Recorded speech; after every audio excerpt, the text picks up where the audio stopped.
Hello everyone, welcome to definite success Pathshala. मैं आपकी Hindi educator Rupali Verma. जैसा कि मैंने वादा किया था जब हम लास्ट सैम्पल पेपर कर रहे थे अपना class 10th Hindi course B का, कि भाई अभी तक 3 करा दिए हैं, बहुत अच्छे से पढ़िए और जल्दी लेकर आती हूँ 4th। तो देखिए 4th मैं सैम्पल पेपर लेकर आ गई। मैंने वादा किया था 5-5 सैम्पल पेपर ज़रूर कराऊंगी ताकि आपकी अच्छे से प्रैक्टिस कराऊँ।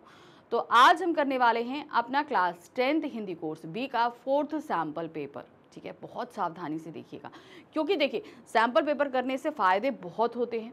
हमें एग्ज़ाम पैटर्न, क्वेश्चन का revision, pattern of questions, time management, hand writing, speed, everything manage करने का हमारे लिए बेहतरीन मौका होता है जब हम जो है सैम्पल पेपर को करते हैं। ठीक है ना, तो बहुत सावधानी से इनको देखिए कि कितने मार्क्स का क्या चीज़ें आ रही हैं, किस सेक्शन में कितने क्वेश्चंस हैं, हम उनके लिए कितना टाइम ले सकते हैं और कितना लेना चाहिए। वैसे टाइम मैनेजमेंट में मैंने ऑलरेडी वीडियो बनाया हुआ है, तो उसे ज़रूर ध्यान से देखिएगा, आपके लिए बहुत हेल्प होगी।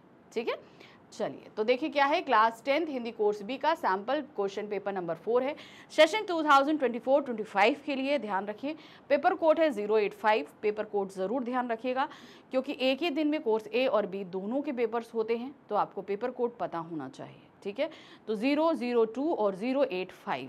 तो 002 होता है कोर्स ए का कोड और 085 होता है कोर्स बी। ठीक है, पेपर कोड।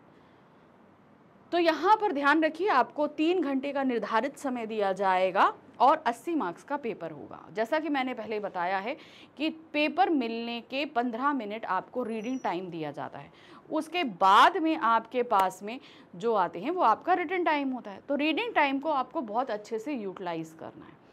मैंने पहले समझाया है कि आपको उस 15 मिनट को 2 पार्ट में डिवाइड करना है, 8 मिनट और 7 मिनट। तो 8 मिनट हटाइए, पहले जो 7 मिनट है उस 7 मिनट में आपको खंड खा, खंड गा और खंड घा, जो 4 हैं खंड में, उसमें से 3 खा, गा और घा पढ़ना है। और खंड गा में आने वाले जो पठित काव्यांश और पठित गद्यांश है उन्हें अच्छे से पढ़ के उनके प्रश्न निकाल लेने हैं। पूरा पेपर पढ़ना है और ये काम करना है जो आपके पास 7 मिनट आपको के अंदर काम करें। फिर बचे हुए जो 8 मिनट है वो सिर्फ आपको खंड का में देना है, जो कि हमारा पूरी तरीके से अपठित गद्यांश, अपठित बोध है, जिसके अंदर हमारे पास 2 अपठित गद्यांश आएंगे जो आपके पढ़े हुए नहीं है, तो इसीलिए उसको हमने ज़्यादा समय दिया। अब उस दौरान आप लिख तो सकते नहीं हो, तो कम से कम आंसर्स तो निकाल के रख लो। तो उस 8 मिनट में उनके आंसर निकाल लो। तो गद्यांश के आंसर निकालने का तरीका मैंने आपको पहले बताया है कि सबसे पहले गद्यांश पढ़ो फिर क्वेश्चन पढ़ो, तो आप ज़्यादा आसानी से उनके आंसर्स निकाल पाओगे। ठीक है, इतनी सारी टिप्स दी हैं, इनको फॉलो करना, बहुत टाइम बचेगा। और इसकी जैसे मेरे गद्यांश को मैं बता रही हूँ ना कि पहले गद्यांश पढ़ो फिर क्वेश्चंस पढ़ो, पहले क्वेश्चंस पढ़ो फिर गद्यांश पढ़ो, तो ये टेक्निक पहले 1-2 बार अप्लाई कर लेना। कहीं पे गद्यांश हो तो पहले क्वेश्चंस पढ़ लो और फिर उसके बाद गद्यांश पढ़ो। 1-2 बार इसकी प्रैक्टिस कर लेना। ये नहीं कि सीधे जाके ये आजमा रहे हो एग्जाम में बैठकर, ओके मैम मेरे से कुछ हुआ नहीं। अरे तो कोई भी चीज़ जो बता रही हूँ पहले उसकी पहले प्रैक्टिस कर लो। तो 1-2 बार कोई जो गद्यांश हो उनको पढ़ लो। चलिए यहाँ पर क्या है, इस प्रश्न पत्र में 4 खंड दिए गए हैं, का, खा, गा, घा। खंड का में अपठित गद्यांश से प्रश्न पूछे गए हैं, जिनके उत्तर दिए गए निर्देशों का पालन करते हुए आपको करना है। खंड का में आपके पास 2 क्वेश्चन दिए गए हैं अपठित गद्यांश आधारित, जिनके अंदर उप प्रश्न हैं 10 और आपको ये पूरा खंड पड़ेगा 14 मार्क्स का, यानी कि 7 नंबर का एक अपठित गद्यांश है और 60 नंबर का दूसरा अपठित गद्यांश होगा। खंड खा में व्यवहारिक व्याकरण से प्रश्न पूछे गए हैं, आंतरिक विकल्प दिए गए हैं। खंड खा पे हमारे 4 जो व्याकरण के टॉपिक हैं, कौन कौन से, पदबंध, रचना के आधार पर वाक्य भेद, समास और मुहावरे।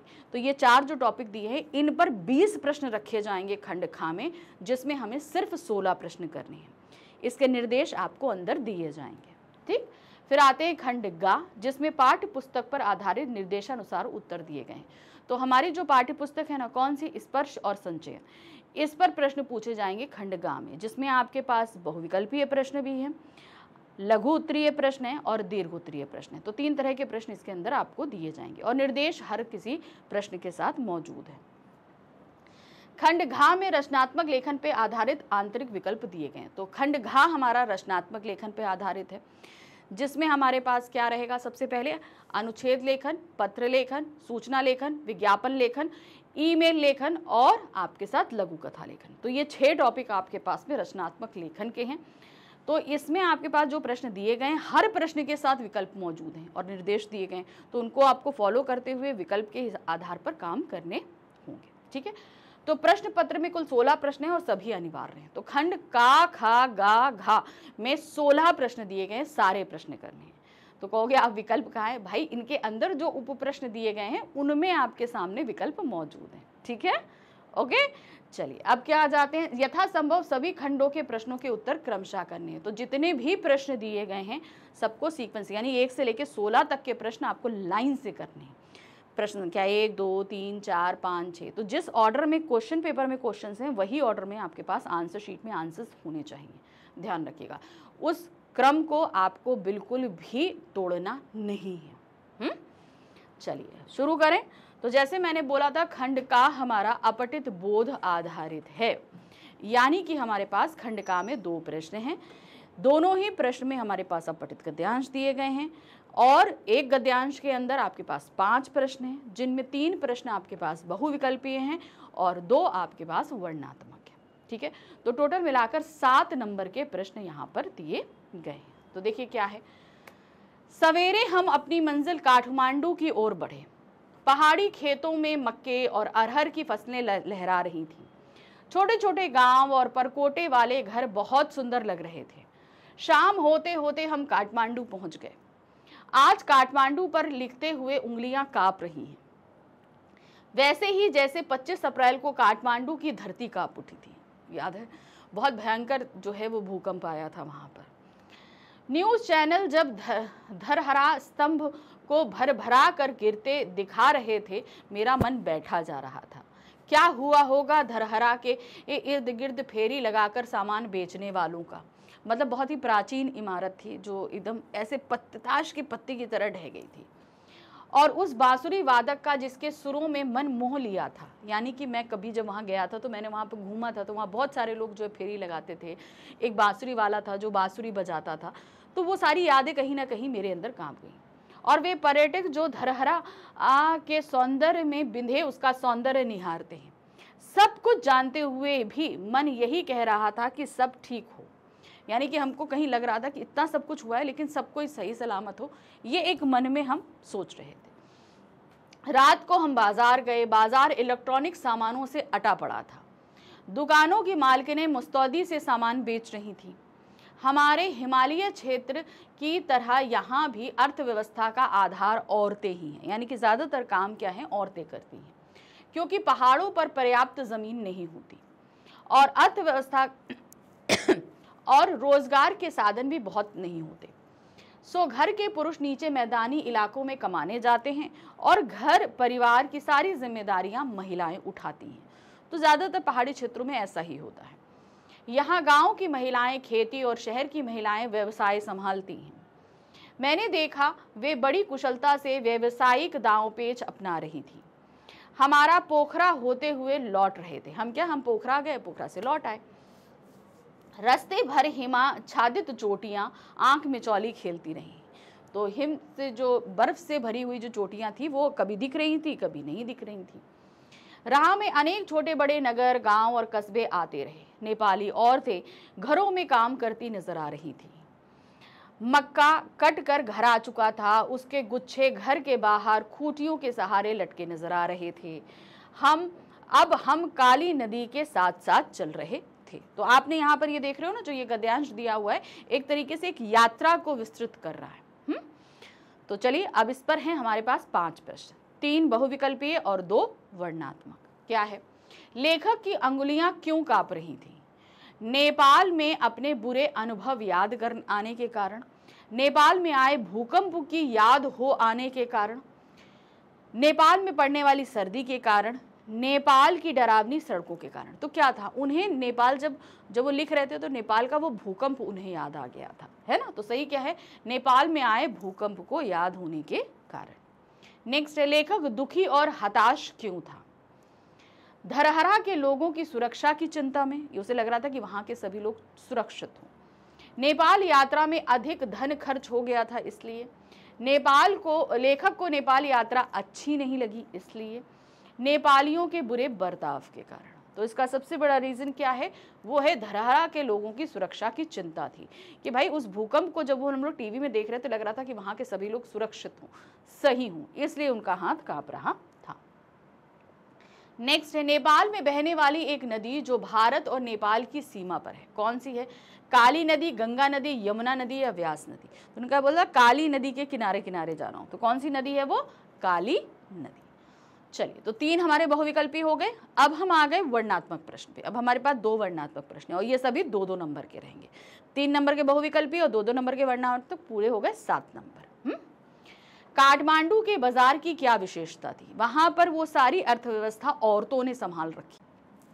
क्या है? बाजार इलेक्ट्रॉनिक सामानों से अटा पड़ा था और दुकानों की मालकिनें मुस्तैदी से सामान बेच रही थी। हमारे विद्यालय हिमालय क्षेत्रों की तरह यहाँ पे भी अर्थव्यवस्था का आधार औरतें थी, यानी कि औरतें ही इस पूरे बाजार में सामान बेच रही थी। ये वहाँ के बाजार की विशेषता थी। चलिए, नेक्स्ट क्वेश्चन है, नेपाली अर्थव्यवस्था का आधार औरतें क्यों हैं? क्योंकि भाई पुरुष जो है ना वो मैदानी इलाकों में काम करने चली जाती हैं, तो घर और परिवार का ये ज़्यादातर जो काम है वो औरतों पे आ जाता है। तो जो गांव की औरतें होती हैं वो खेतीबाड़ी देख लेती हैं और जो शहर की होती हैं वो अपना व्यवसाय संभाल लेती हैं। इस तरह अर्थव्यवस्था औरतों पर टिकी होती है। नेपाल एक पहाड़ी इलाका है तथा वहाँ पहाड़ों पर पर्याप्त समतल जमीन नहीं होने से कृषि व अन्य रोजगार के साधन भी सीमित होते हैं, जिसके कारण पुरुष नीचे मैदानी इलाकों में कमाने के लिए चले जाते हैं और घर परिवार की सारी जिम्मेदारी महिलाओं पर आ जाती है। गांव की महिलाएं खेती व शहरी महिलाएं व्यवसाय संभालती हैं। इस तरह हम कह सकते हैं कि औरतें ही नेपाली अर्थव्यवस्था का आधार हैं।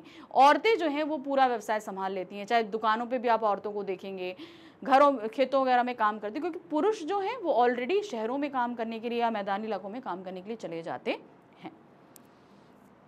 चलिए, अब हमारे पास आ गया हमारा दूसरा गद्यांश। हमने बताया था ना 2 गद्यांश है। अब सेम इस गद्यांश में भी वही है। गद्यांश को पढ़ेंगे, इस पे आधारित 3 बहुविकल्पीय रहेंगे और 2 वर्णनात्मक प्रश्न रहेंगे। 7 नंबर का हमारे पास ये गद्यांश रहेगा। प्रातः काल सूर्योदय से पूर्व शैया त्याग कर खुली हवा में भ्रमण करने से शरीर का अंग अंग खुलता है। यानी कि क्या है? अर्ली मॉर्निंग, सूरज निकलने से पहले अपने पलंग को छोड़कर मॉर्निंग वॉक करने से अंग अंग खुलता है। इस समय उपवन, वन, खेत या नदी तट की सैर मन को अपार आनंद प्रदान करती है। शीतल ताजी हवा के शरीर में प्रवेश करने वाली ऑक्सीजन सांसों को ताजगी देती है। प्रातः काल सूर्य की सुनहरी किरणें मानो स्वर्गीय संदेश लेकर धरती पर आती हैं। उसमें समस्त सृष्टि में नई चेतना का संचार होता है। इस समय वन उपवन में पुष्प विकसित होते हैं, यानी कि फूल खिलते हैं। तडागों में कमल मुस्कुराते हैं, यानी तालाबों में कमल जो हैं खिले होते हैं। पेड़ों पर पक्षी चहचहाते हैं। धीमी धीमी शीतल सुगंधमय पवन के झोंके हृदय को हिलोरे उठते हैं। ऐसी मोहक प्रकृति से दूर सोए रहने वाले अभागे होते हैं, यानी कि इतना खूबसूरत चीजें छोड़कर जो लोग सोए रहते हैं वो क्या होते हैं? अभागे होते हैं। उनका भाग्य भी उन्हीं की तरह सोया रहता है। ऐसे व्यक्ति के स्वास्थ्य पर प्रतिकूल प्रभाव पड़ता है, यानी कि जो व्यक्ति अर्ली मॉर्निंग सोते रहते हैं कहीं ना कहीं वो बहुत सारी स्वास्थ्यवर्धक क्रियाओं को मिस करते हैं, जिससे वजह से उनके स्वास्थ्य पर इफेक्ट पड़ता है। ठीक है, अब इस पर है 3 बहुविकल्पीय और 2 वर्णनात्मक। बहुविकल्पीय देखिए क्या है? अभागा किसे कहा गया है? सुबह सैर करने वालों को नहीं, मोहक प्रकृति से दूर सोए रहने वालों को। बिल्कुल ठीक है, ठीक से सोना पाने वालों को या बीमार लोगों को। तो सही है क्या है यहाँ पर? मोहक प्रकृति से दूर रहने वाले, जो इतनी प्यारी प्रकृति जो मॉर्निंग में रहती है इससे जो दूर होकर सोते रहते हैं उनको अभागा बोला गया है। नेक्स्ट है, शैया शब्द का अर्थ क्या है? शैया यानी कि वो पलंग या चारपाई जिसपे हम सोते हैं। देखिए क्या है? चारपाई, रजाई, कंबल या ऐनक। तो सही क्या है? चारपाई, यानी कि जिस बेड पर हम सो रहे हैं उसे हम शैया कहते हैं। जैसे याद होगा ना आप लोगों को महाभारत में भीष्म पितामह सरशैया पे सोए थे। सरशैया शब्द वहां से कनेक्ट करो, सरशैया। तो शर मतलब क्या होता है? बाण, और शैया मतलब पलंग। वो बाणों के पलंग पर सोए हुए थे, है ना? तो वो चीज यहाँ पर दी गई, उससे कनेक्ट करते हैं। ठीक है, नेक्स्ट आते हैं। सूर्योदय का संधि विच्छेद कीजिए। सूर्य प्लस उदय, सूर्योदय। तो यहाँ पर सही क्या है आपका?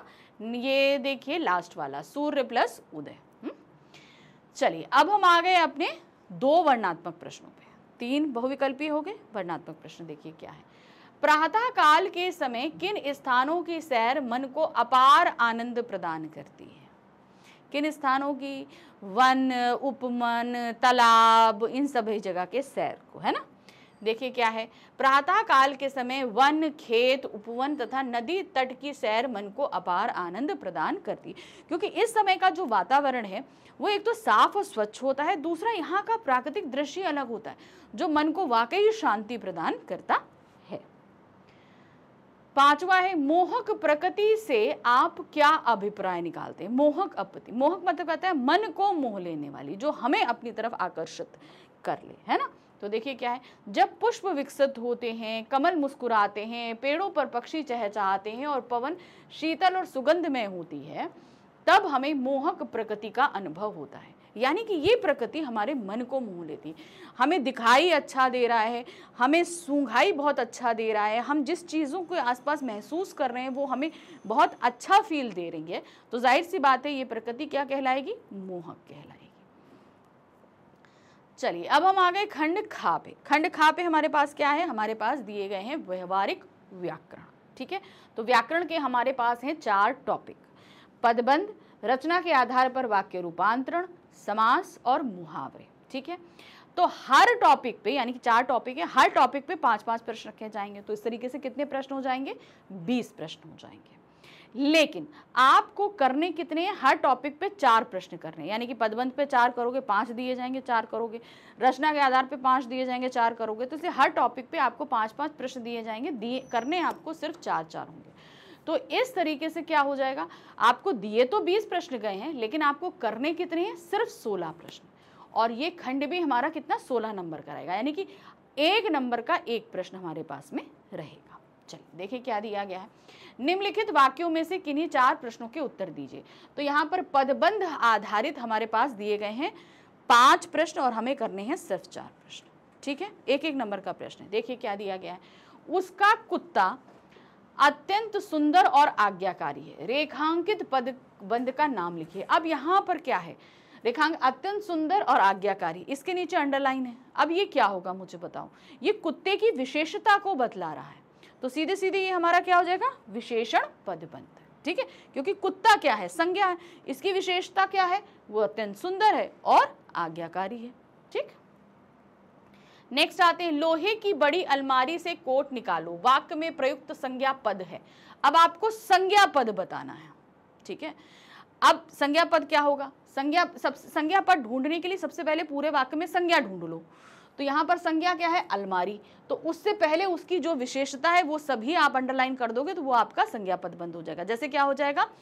लोहे की बड़ी अलमारी, ठीक है, ये पूरा आपका संज्ञा पद होगा। याद करो, इससे पहले वाला जो सैंपल पेपर कराया था सेम सेंटेंस था, लेकिन उसमें हम विशेषण पदबंध ढूंढ रहे थे। तो हमने विशेषण पदबंध क्या लगाया था? लोहे की बड़ी, ये सिर्फ विशेषण पदबंध था। और जब हम अलमारी तक अंडरलाइन कर देंगे तो वो हमारा क्या हो जाएगा? संज्ञा पदबंध। लोहे की बड़ी लगाएंगे तो वो सिर्फ विशेषण होगा, लेकिन लोहे की अलमारी तक लगा देंगे तो वो हमारा संज्ञा पदबंध बन जाएगा। क्योंकि देखिए, संज्ञा पद का विस्तार हम हमेशा विशेषण शब्दों के साथ करते हैं, ये जो हमने डिटेल एक्सप्लेनेशन में आपको बताई भी थी। चलिए नेक्स्ट आ जाते हैं। 2 ताकतवर लोग इस चीज को गिरा पाए। इस वाक्य में संज्ञा पदबंध को ढूंढ कर लिखिए। अब यहाँ पर क्या है?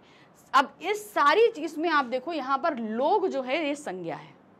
अब यहाँ पर उसकी विशेषता क्या है? 2 ताकतवर। तो जाहिर सी बात है, हम लोग तक अंडरलाइन कर देते हैं, वो पूरा संज्ञा पदबंध हो जाएगा ना। तो यहाँ पर क्या होगा? 2 ताकतवर लोग, ये हमारा संज्ञा पदबंध होगा। आपके मित्रों में से कोई समय पर नहीं पहुंचा। रेखांकित पदबंध का नाम बताइए। अब आपके मित्रों में से कोई, अब कोई क्या बता रहा है? कोई मित्रों का नाम, आपके मित्रों में से अजय, आपके मित्रों में से विजय, आपके मित्रों में से सोहम, कोई भी नाम ले लो। तो उस जगह हम कोई संज्ञा पद रख पा रहे हैं, तो यानी कि कोई हमारा क्या हो गया? सर्वनाम हो गया। तो सही ये क्या हो गया? ये सर्वनाम पदबंध होगा। क्योंकि कोई जो शब्द है, ये जो अंडरलाइन करने के बाद जो लास्ट वर्ड आ रहा है, हमेशा ध्यान रखना, लास्ट वर्ड जो कुछ भी है ये पदबंध पूरा वही कहलाएगा। अब ये लास्ट वर्ड आपका सर्वनाम है, तो वो पूरा पदबंध आपका सर्वनाम ही कहलाएगा। ठीक। नेक्स्ट आते हैं, बरगद और पीपल की घनी छांव से हमें बहुत सुख मिला। इस वाक्य में विशेषण पदबंध कौन सा है? चलिए देखते हैं। अब क्या है, बरगद और पीपल की घनी छांव से हमें बहुत सुख मिला। अब यहाँ पर विशेषण ढूंढने के लिए हमें पहले क्या करना पड़ता है? हमें ढूंढना पड़ता है संज्ञा शब्द। अब यहाँ पर संज्ञा है, जाहिर सी बात है, पर्वत और पीपल। इसकी विशेषता क्या है? घनी छांव। तो सीधे सीधे आपका क्या हो गया? घनी छांव आपका विशेषण पदबंध होगा। तो अब हम क्या करेंगे, हम इसको पूरा ले लेंगे, बरगद और पीपल की घनी छांव, क्योंकि घनी छांव जो है वो इन दोनों की विशेषता को बतला रहा है। तो इस तरीके से जो लास्ट अंडरलाइन वर्ड है क्या, वो विशेषण आ रहा है। तो इस तरीके से ये पूरा विशेषण पदबंध हो जाएगा। ठीक, चलिए अब हम आ गए किस पर? नीचे लिखे वाक्यों में से किन्हीं 4 वाक्यों का निर्देशानुसार रचना के आधार पर वाक्य रूपांतरण कीजिए। अब आपके पास में वाक्य रूपांतरण करना है आपको। ठीक है, 5 प्रश्न दिए गए हैं, आपको सिर्फ 4 प्रश्न करने हैं। ठीक है, एक एक नंबर के सब रहेंगे। बालक रोता रहा और चुप हो गया, ये एक संयुक्त वाक्य है, इसे हमें सरल में बनाना है। ठीक है, सरल में बनाना है। तो क्या है, बालक रोकर चुप हो गया, रोता रहा और चुप हो गया, तो क्या होगा? बालक रोकर चुप हो गया। सिंपल सी बात। तो देखिए क्या, बालक रो रो कर चुप हो गया। नेक्स्ट आते हैं, वह फल खरीदने के लिए बाजार गया। संयुक्त वाक्य में क्या होगा? देखिए, वह फल खरीदने के लिए बाजार गया, ये एक सरल वाक्य है। अब संयुक्त वाक्य के लिए हमें 2 में करना होगा। क्या कहते हैं, उसको फल खरीदने थे। ठीक है, वह लिखा है तो उसकी जगह उसको फल खरीदने थे और वह बाजार गया। ठीक है, या वह बाजार गया और उसने फल खरीदे, कुछ भी आप करके ऐसे लिख सकते हो। ठीक है ना, तो सही क्या होगा आपका? देखिए, उसे फल खरीदने थे इसलिए बाजार गया। सिंपल, क्योंकि उसे हमें 2 सेंटेंस में, एक तो फल खरीदना एक क्रिया हो जाएगा, बाजार जाना दूसरा क्रिया हो जाएगा। तो इस तरीके से इसे हमने 2 क्रियाओं में बांट दिया। नेक्स्ट आते हैं, वह वास्तव में बहुत धनी है, उसमें कुछ भी अभिमान नहीं है। संयुक्त वाक्य में बताइए। अब देखिए, ये 2 अलग अलग सरल वाक्य हैं, ये इनको हमें संयुक्त वाक्य बनाना है। तो जाहिर सी बात है, इसके दोनों के बीच हमें कोई ना कोई अव्यय लगाना पड़ेगा, तभी ये संयुक्त वाक्य बनेगा। तो क्या है, वह वास्तव में बहुत धनी है और उसमें कोई भी अभिमान नहीं है। सिंपल, जुड़ गया ये हमारा आपस में। देखिए क्या है, वह वास्तव में बहुत धनी है परंतु उसमें कोई अभिमान नहीं है, ये भी सही है। और भी लगा सकते हो, परंतु भी लगा सकते हो। ठीक है, अब कोई व्यक्ति बहुत रिच है, उसके अंदर बिल्कुल भी एरोगेंस नहीं है, बिल्कुल भी प्राउड नहीं है, तो आप यहाँ पर उस चीज़ को लगा सकते हो। तो उसके लिए हम यहाँ पर परंतु और दोनों शब्दों का इस्तेमाल कर सकते हैं। नेक्स्ट है, आप द्वार पर बैठे उसकी प्रतीक्षा करें। मिश्र वाक्य में बदलना है। अब यहाँ पर 2 सेंटेंस तो दिए हैं, लेकिन अब ये दोनों ही हमारे सरल वाक्य हैं। दो वाक्य दिए हैं लेकिन दोनों सरल हैं। अब इनको हमें इस तरीके से जोड़ना है कि ये मिश्र वाक्य बन जाए। अब किस तरीके से इनको जोड़ोगे, सोचो जरा। देखिए क्या है, जब आप द्वार पर बैठे तब आप उनकी प्रतीक्षा करें। सिंपल सा इस तरीके से है। देखिए क्या है, जब आप द्वार पर बैठे तब उसकी प्रतीक्षा करें। नेक्स्ट आते हैं नंबर 5, जब सूर्योदय हुआ तो चिड़िया चहचहाने लगी। इसे हमें बदलना है सरल वाक्य में। सूर्योदय होते ही चिड़िया चहचहाने लगी, क्योंकि ये सेंटेंस जो दिया गया है ये एक क्या है, मिश्र वाक्य। इसे बदलना किस में है, सरल वाक्य में। तो यानी कि 2 क्रियाओं को आपस में मर्ज करना पड़ेगा। अब मर्ज करने के लिए आप क्या करोगे, सूर्योदय होते ही चिड़िया चहचहाने लगी। ठीक है, देखिए क्या है, सूर्योदय होने पर चिड़िया चहचहाने लगी या सूर्योदय होते ही चिड़िया चहचहाने लगी, कुछ भी लिख सकते हैं। ठीक, चलिए अब हम आ गए अपने नेक्स्ट टॉपिक। व्याकरण का हमारा नेक्स्ट टॉपिक है समास। ठीक है, निम्नलिखित निर्देशानुसार किन्हीं 4 प्रश्नों के उत्तर दीजिए और उपयुक्त समास का नाम भी लिखिए। हमें उत्तर भी देना है और समास का नाम भी लिखना है। चलिए देखिए क्या है, पाप पुण्य, इसका विग्रह करिए तो क्या होगा, पाप और पुण्य। ये तो हमारा सीधे सीधे द्वंद्व समास है ना, और उसी में लगता है। तो देखिए क्या है, पाप और पुण्य द्वंद्व समास। ठीक है, नेक्स्ट आते हैं नीलकंठ। विग्रह कीजिए नीलकंठ का। नीला है कंठ जिसका, नीला है कंठ जिसका। तो यहाँ पर क्या हो जाएगा, ये सीधे सीधे ये हो जाएगा आपका शिव, अर्थात बहुव्रीहि समास। नीला है कंठ जिसका यानी कि शिव, अर्थात बहुव्रीहि समास। नेक्स्ट आ जाते हैं, बातों बातों से जो लड़ाई शुरू हुई। क्या दिया है, बातों बातों से जो लड़ाई शुरू हुई। समस्त पद बताइए, तो क्या है, बातों बातों में। तो यहाँ पर एक ही शब्द का पुनरावृत्ति हो रही है, तो सीधे सीधे हमारा ये क्या हो जाएगा, अव्यय भाव समास। कौन सा समास है ये, अव्यय भाव समास।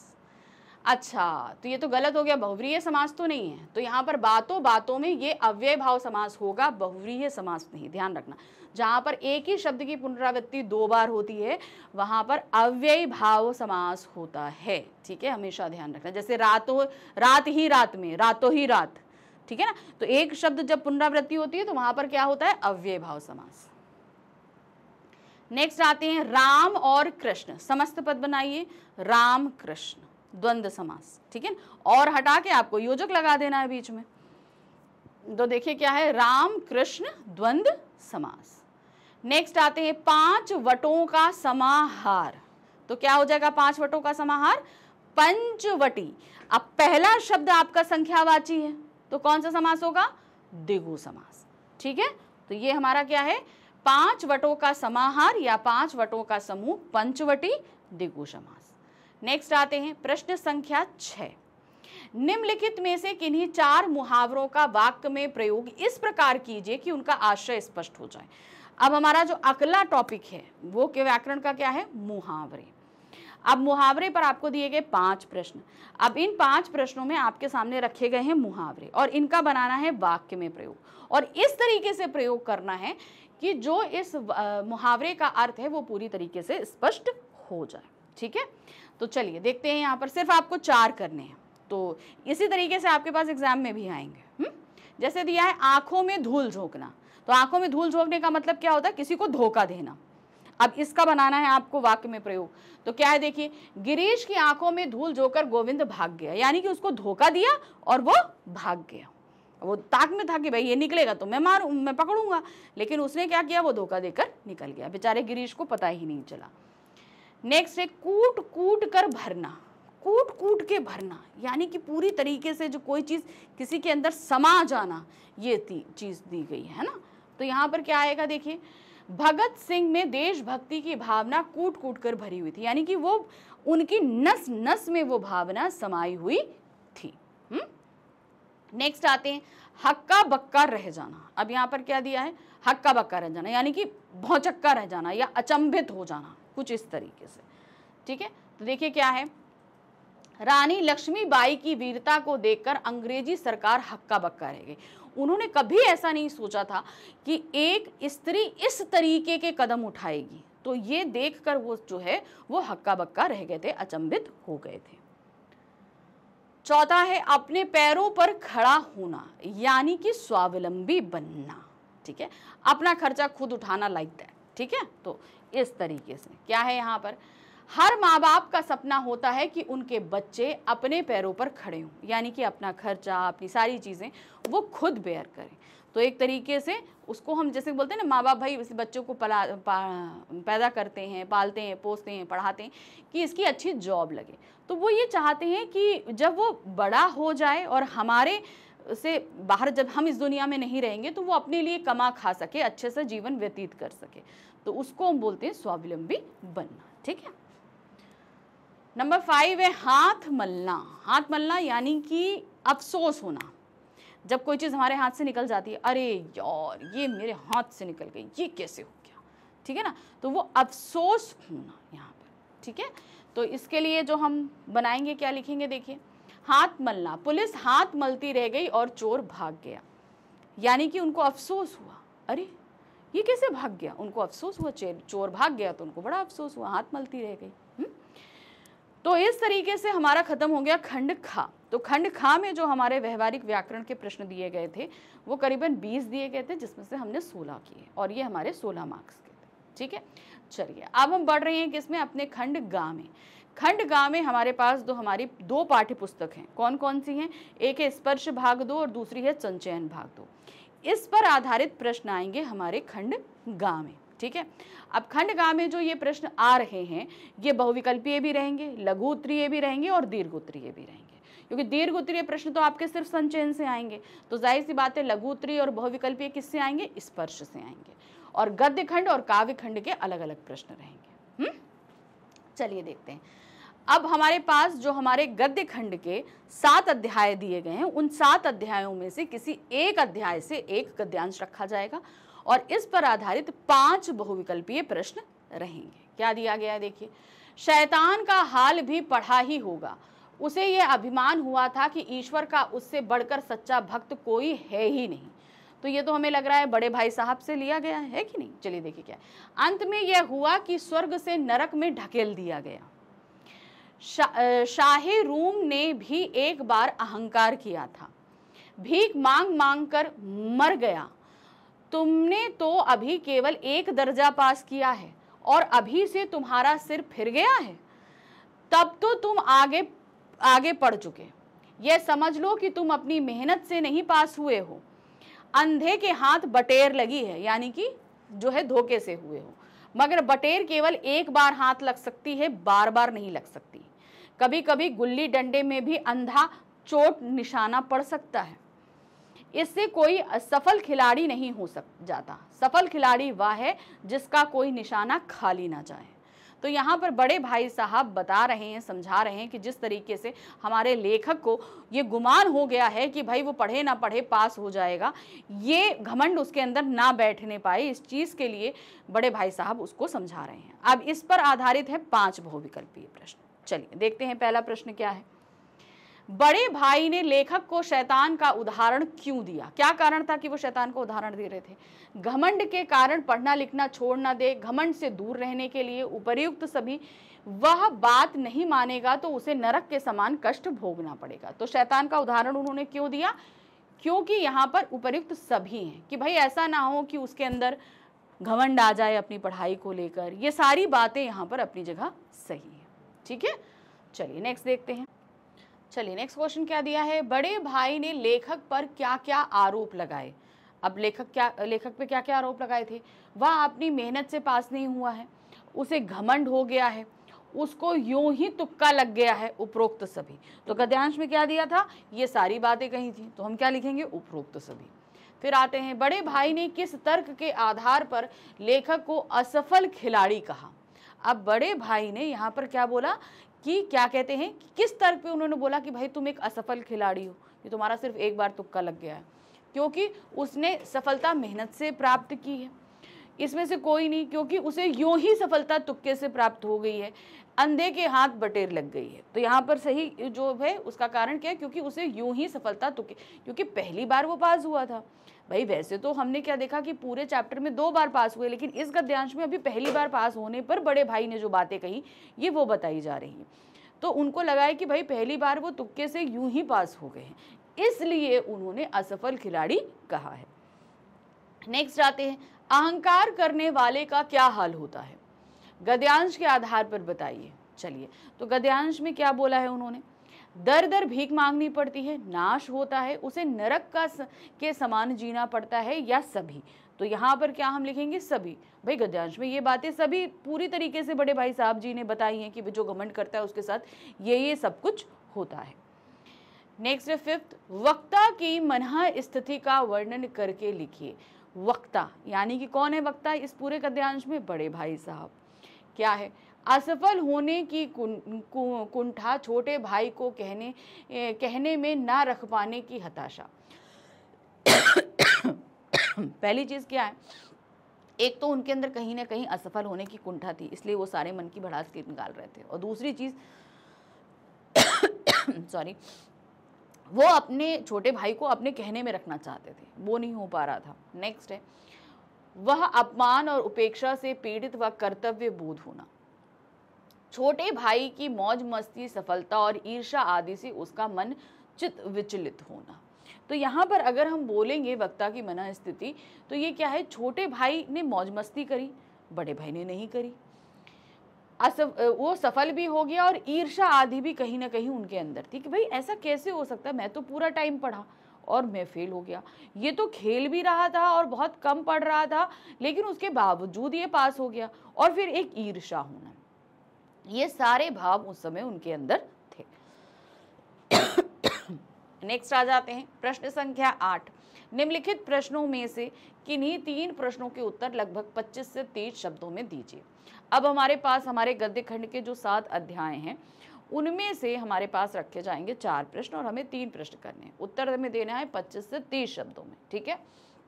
एक क्वेश्चन के लिए मिलेंगे 2 नंबर, तो 3 के लिए मिलेंगे आपको 6। तो देखिए क्या है, मॉन्यूमेंट के नीचे सभा क्यों की जा रही थी, डायरी का एक पन्ना पाठ के आधार पर लिखिए। तो मॉन्यूमेंट के नीचे सभा क्यों हो रही थी, उसका रीजन क्या था क्योंकि 1930 में स्वतंत्रता की पहली 26 जनवरी 1930 को स्वतंत्रता की पहली जो है स्वतंत्रता मनाई गई। फिर उसकी वर्षगांठ मननी थी 1931 में। तो ये जो वर्षगांठ मन रही थी ये कलकत्ता में डिसाइड हुई कि भाई कलकत्ता में वाले लोग कैसे मनाएंगे। तो उन्होंने कहा कि भाई मॉन्यूमेंट के नीचे हम 4:24 पे प्रतिज्ञा पढ़ेंगे और वहीं झंडा फहराएंगे। यही चीज़ डिसाइड हुई थी, ठीक है। तो क्या दिया है देखिए, अखिल भारतीय राष्ट्रीय कांग्रेस की ओर से 26 जनवरी 1930 को स्वतंत्रता दिन मनाने का आह्वान किया गया।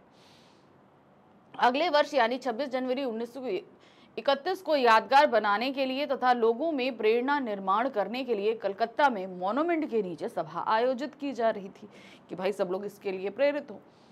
इस सभा के द्वारा भारत को अंग्रेजों की दास्ता से पूर्ण रूप से मुक्त कराने के लिए शहरवासियों में जागृति निर्माण की जा रही थी, उनके अंदर ये जागृति लाई जा रही थी। नेक्स्ट क्वेश्चन है, जापानी लोग ने मानसिक बीमारी क्यों बढ़ रही थी, क्या कारण था कि भाई मानसिक बीमारी बढ़ रही थी? क्योंकि वो अमेरिका से प्रतिस्पर्धा कर रहे थे। अमेरिका वाले जो 1 महीने में काम कर रहे थे वही काम जापानी 1 दिन में कर रहे थे, इसलिए उनके मन के ऊपर मतलब बहुत ज़्यादा प्रेशर था, इसलिए ये बढ़ रहा था। जापानी लोगों में मानसिक बीमारियां बढ़ रही हैं जिसका कारण जीवन की रफ्तार का बहुत अधिक बढ़ जाना है। वहाँ लोग चलते नहीं अपितु दौड़ते हैं। जीवन तेज भाग दौड़ के कारण लोगों को अकेलापन महसूस हो रहा है और वे तनाव के शिकार होते जा रहे हैं। विकसित देशों से प्रतिस्पर्धा करने के कारण 1 महीने का काम 1 दिन में करने की कोशिश होती है और दिमाग हमेशा 1000 गुना अधिक गति से दौड़ता है जो तनाव बढ़ाता है। दिमाग बहुत तेज गति से दौड़ रहा है। चलिए तीसरा प्रश्न आया, शहादत अली कौन था? अब आपको पता है शहादत अली कौन था? उसने वजीर अली की पैदाइश को अपनी मौत क्यों समझा? शहादत अली कौन था? अवध के नवाब आसिफउद्दौला का भाई था, ठीक है। वजीर अली जो है जब तक क्योंकि आसिफउद्दौला की कोई औलाद नहीं थी तो शहादत अली अभी तक ये समझ रहा था कि भाई अब जो है गद्दी मेरी है, भाई आसिफउद्दौला नहीं रहेंगे तो उसके बाद शहादत अली को मिलेगी। लेकिन फिर आसिफउद्दौला को एक औलाद हुई वजीर अली। उसी दिन से जो है शहादत अली को लगने लगा कि भाई उसकी मौत मतलब अब उसका जो सपना था अवध का नवाब बनने का वो पूर्ण नहीं हो पाएगा, इसीलिए वजीर अली की पैदाइश उसे अपनी मौत लगने लगी थी। शहादत अली अवध के नवाब का भाई था। अवध के नवाब आसिफउद्दौला की कोई संतान न होने के कारण शहादत अली का अपने भाई के बाद अवध का नवाब बनना तय था, परंतु वजीर अली के पैदा होने के बाद उनके सारे सपने खाक में मिल गए। यही कारण था कि उसने वजीर अली की पैदाइश को अपनी मौत समझा। क्या समझा? अपनी मौत समझा कि भाई ये अब गद्दी पर बैठेगा तो मेरा को तो कुछ होना नहीं है। नेक्स्ट है, शैलेंद्र ने राज कपूर की भावनाओं को शब्द किस प्रकार दिए? शैलेंद्र ने राज कपूर की भावनाओं को शब्द किस प्रकार दिए? अब ये चैप्टर कहाँ से है? तीसरी कसम के शिल्पकार शैलेंद्र। अब राज कपूर जो हैं वो क्या है, आंखों से बोलने वाले एक्टर थे। मतलब बहुत जगह ऐसा था कि उनके भाव ही पूरी तरीके से व्यक्त हो जाते थे, आपको डायलॉग की जरूरत नहीं पड़ती थी। राज कपूर आंखों से अभिनय करते थे, वे अपनी भावनाओं को आंखों के माध्यम से प्रकट किया करते थे। शैलेंद्र ने अपने भाव प्रवीण शब्दों व गीतों द्वारा उनकी भावनाओं को शब्द दिए। राज कपूर ने भी अपने सहयोगियों की फिल्म में उतनी ही तन्मयता के साथ काम किया। अब शैलेंद्र ने जैसे कहा राज कपूर ने भी सेम उसी तरीके से अपने किया, यानी कि जो चीज जैसी थी उसको वैसा ही उतारा उन्होंने। चलिए अब हम आ गए प्रश्न संख्या 9 पे, जहां पर हमारे पास हमारे काव्य खंड के जो हमारे प्रश्न हैं। काव्य खंड के हमारे प्रश्न कौन से हैं? ध्यान रखिए, जो चैप्टर कौन से हैं? 7 चैप्टर हैं। उन 7 चैप्टर में से किसी भी एक चैप्टर से एक काव्यांश रखा जाएगा। हमें वो काव्यांश पढ़ना है और उस पर आधारित जो हमारे पास 5 बहुविकल्पीय प्रश्न दिए जाएंगे हमको वो करने हैं, ठीक है। चलिए देखिए क्या है। विचार लो कि मृत्यु हो न मृत्यु से डरो कभी, मरो परंतु यो मरो कि याद जो करे सभी, हुई न यो सुमृत्यु त्यो व्यथा जिए व्यथा मरे, मरा नहीं वही कि जो जिया न आपके लिए, वही पशु प्रवृत्ति है कि आप ही चरे, वही मनुष्य है कि जो मनुष्य के लिए मरे। तो चैप्टर कौन सा है? मनुष्यता, और उसमें से ली गई हैं ये पंक्तियां। क्या दिया गया है? विचार लो कि मृत्यु हो न मृत्यु से डरो कभी। मतलब तुम ये चीज जानते हो कि भाई तुम्हारा ये शरीर नश्वर है, तुम्हें एक दिन मृत्यु आएगी, तो तुम मृत्यु से क्यों डरते हो? ये मन में ठान लो कि भाई मृत्यु निश्चित है, मगर मृत्यु से कभी, इसीलिए मृत्यु से डरो नहीं। मरो परंतु यो मरो कि याद जो करे सभी। मरो, भाई मरना तो सभी को है, लेकिन मरो मगर ऐसे मरो कि जो सभी याद करें, मरने के बाद भी तुम्हें सब याद करें, ऐसे मरो। हुई न यो सुमृत्यु तो व्यथा जिए व्यथा मरे, यानी कि तुम्हें जीते जी ऐसे कर्म करने हैं कि मरने के बाद भी लोग तुम्हें याद करें। और अगर तुम्हें इस तरह की सुमृत्यु प्राप्त नहीं हुई तो तुम बेकार मरे और बेकार जिए, यानी कि तुम्हारा ना मरण अच्छा न जीना अच्छा।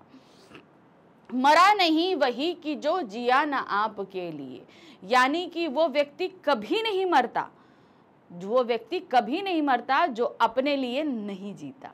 कहने का तात्पर्य है कि जो दूसरों के लिए जीता है, जो व्यक्ति अपने लिए जी रहा है वो तो उसका जीना मरना बेकार है। जो अपने लिए नहीं जीता, दूसरों के लिए जीता है, वो व्यक्ति कभी मरने के बाद भी कभी मरता नहीं। वही पशु प्रवृत्ति है कि आप ही चरे, यानी कि पशु की प्रवृत्ति क्या है? पशु का नेचर क्या होता है कि वो सिर्फ अपने लिए चरता है, अपने किसी के लिए भी इकट्ठा करके तो नहीं ले जाता ना। तो ये एक पशु प्रवृत्ति है। तो ये प्रवृत्ति पशु के पास ही रहनी चाहिए, मनुष्यों के पास नहीं आनी चाहिए। तो हमेशा मनुष्य का कर्म क्या है? दूसरों के लिए जिए, दूसरों की सफलता के लिए कार्य करे। वही मनुष्य है जो मनुष्य के लिए मरे। चलिए क्या दिया है? इस पर 5 बहुविकल्पीय प्रश्न है। पहला प्रश्न है, कवि ने किसकी मृत्यु को सुमृत्यु माना है? किसको कह रहे हैं? परोपकारी मनुष्य की, शिक्षित मनुष्य की, अमीर मनुष्य की, या स्वार्थी मनुष्य की? तो किसकी मृत्यु सुमृत्यु होती है? जो परोपकारी मनुष्य होता है, जो दूसरों के लिए जीता है।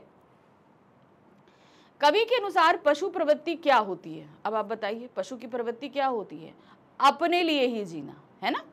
केवल अपने लिए जीना, देश के लिए जीना, इनमें से कोई नहीं, या दूसरों के लिए जीना। तो सही क्या है? केवल अपने लिए जीना। मरा नहीं वही कि जो जिया न आपके लिए।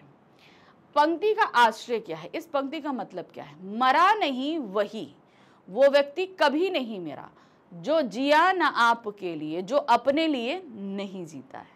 ठीक है, अब इसका मतलब क्या है? अर्थात इसका मतलब क्या हुआ कि जो दूसरों के लिए जीता है वो मरने के बाद भी कभी नहीं मरता, है ना? चलिए देखते हैं। जिसकी इच्छाएं कभी पूरी नहीं होती वह कभी नहीं मरता, नहीं। जो अपने लिए जीता है वह कभी नहीं मरता, नहीं। जो अपना जीवन परोपकार में लगा देता है वह कभी नहीं मरता। जो पशुओं की भांति जीता है वह कभी नहीं मरता। तो सही यहाँ पर क्या है ऑप्शन में? आप थर्ड देखिए, जो अपना जीवन परोपकार में, यानी कि दूसरे के उपकार में लगा देता है वो मरने के बाद भी नहीं मरता है। नेक्स्ट है, अमर कौन हो जाता है? कौन अमर है? परोपकार करने वाला, तपस्या करने वाला, पशु के समान जीवन जीने वाला, या राज करने वाला? तो क्या दिया है? अमर कौन होता है? वो है परोपकार करने वाला। नेक्स्ट है, हमारा मरना और जीना कब व्यर्थ है? जब सुमृत्यु नहीं होती है कि नहीं? चलिए देखते हैं। धनी होने पर, सुमृत्यु होने पर, सुमृत्यु ना होने पर, या निर्धन होने पर। तो हमारा मरना जीना कब व्यर्थ है? जब हमारी सुमृत्यु नहीं होती है, ना होने पर। चलिए, अब हमारे काव्य खंड के जो 7 अध्याय हैं, उन 7 अध्यायों में से हमारे सामने रखे जा रहे हैं कितने प्रश्न? 4 प्रश्न। 4 में से 3 प्रश्न करने हैं। एक प्रश्न का उत्तर आपको 25 से 30 शब्दों में देना है। इसके लिए मिलेंगे आपको 2 नंबर। तो 3 प्रश्न करोगे तो कितने हो जाएंगे? 6 नंबर। ठीक, देखिए क्या है। निम्नलिखित प्रश्नों में से किन्हीं 3 प्रश्नों के उत्तर लगभग 25 से 30 शब्दों में दीजिए। पहला है, मीराबाई कौन कौन से तर्क देकर श्री कृष्ण के दर्शन देने की प्रार्थना कर रही हैं? उन्होंने कौन कौन से तर्क दिए? उन्होंने उनके याद दिलाया द्रौपदी के साथ, उन्होंने उनकी जो लाज बचाई, उन्होंने प्रहलाद को बचाने के लिए नरहरि का रूप धारण किया, फिर उन्होंने ऐरावत की जान बचाने के लिए मगरमच्छ को मारा, ठीक है ना। तो इस तरीके से वो अपने सभी भक्तों के ऊपर दया करते हैं, ये सारी बातें उन्होंने याद दिलाई हैं।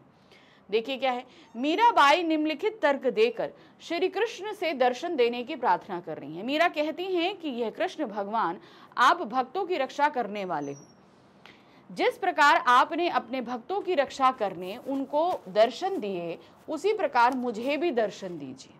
अपने भक्तों की भाई रक्षा करने के लिए आपको तो दर्शन देने ही पड़े कि नहीं। भगवान का भक्त वत्सल्य रूप याद दिलाने के लिए वह 3 उदाहरण देती हैं। पहला क्या है, हे प्रभु आपने द्रौपदी की लाज बचाकर उसे उबारा, उस प्रकार मुझे भी बचाइए। आपने गजराज को मगरमच्छ से बचाया था, इसीलिए मुझे भी उबारे। आपने नरसिंह रूप धारण कर भक्त प्रहलाद को हिरण्यकश्यप से बताया था, उसी प्रकार आप मेरी भी रक्षा करिए। मैं भी आपकी भक्त हूं, इसलिए उन्हीं की तरह मुझे भी दर्शन दीजिए। तो ये 3 तर्क उन्होंने दिए थे कि भाई आपने अपने भक्तों की हर तरीके हर मुसीबत में करिए, तो मैं भी आपकी भक्त हूं, आप भी मेरी रक्षा करिए। चलिए दूसरा प्रश्न है, उठ रहा धुआं जल गया ताल, कवि ने ऐसा क्यों कहा, पर्वत प्रदेश में पावस कविता के आधार पर बताइए। अब जो ताल है, जो पर्वत में जो ताल है उसके ऊपर धुआं सा उठा हुआ है। अब धुआं क्यों है, क्योंकि भाई वहां पर बादल आ रहे हैं, भाई बादल आ रहे हैं जा रहे हैं, तो जैसा लग रहा है तालाब जो है वो जल रहा है और उसमें से धुआं निकल रहा है। तो क्यों, क्योंकि उसके ऊपर बादल छाए हुए हैं, इस वजह से बादल जैसे आ जाते हैं ना पहाड़ों पे, तो बादल बहुत नीचे आ जाते हैं, तो ऐसा लग रहा है कि आग लग गई है और पानी खौल रहा है और उसमें से धुआं निकल रहा है। चलिए देखते, कविता के अनुसार कवि ने ऐसा इसलिए कहा है क्योंकि पर्वतीय क्षेत्रों में बारिश के समय तालों के ऊपर धुंध सा छाया हुआ है।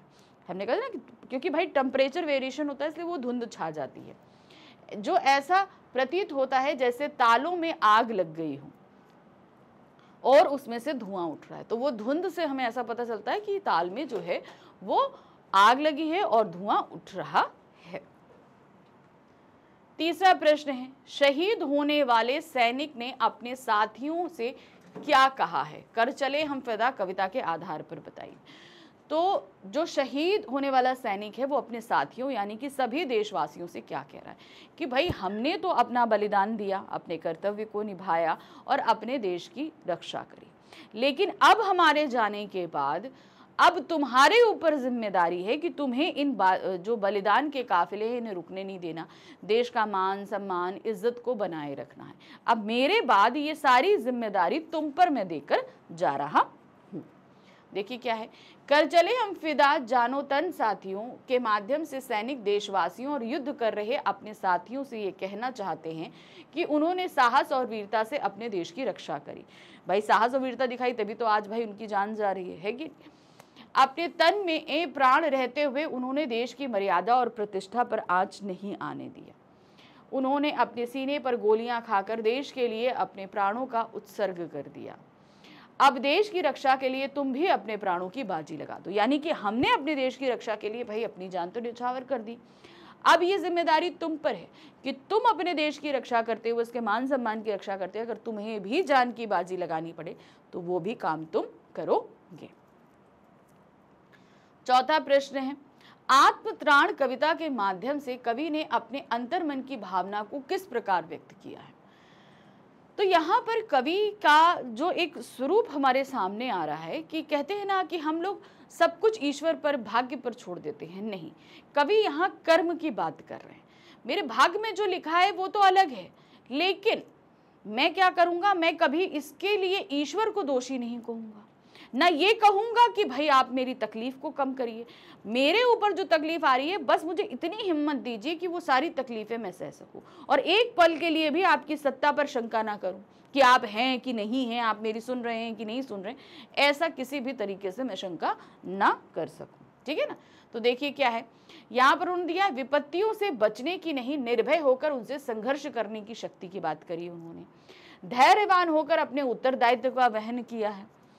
ईश्वर के प्रति विश्वास में किसी प्रकार का संशय नहीं है।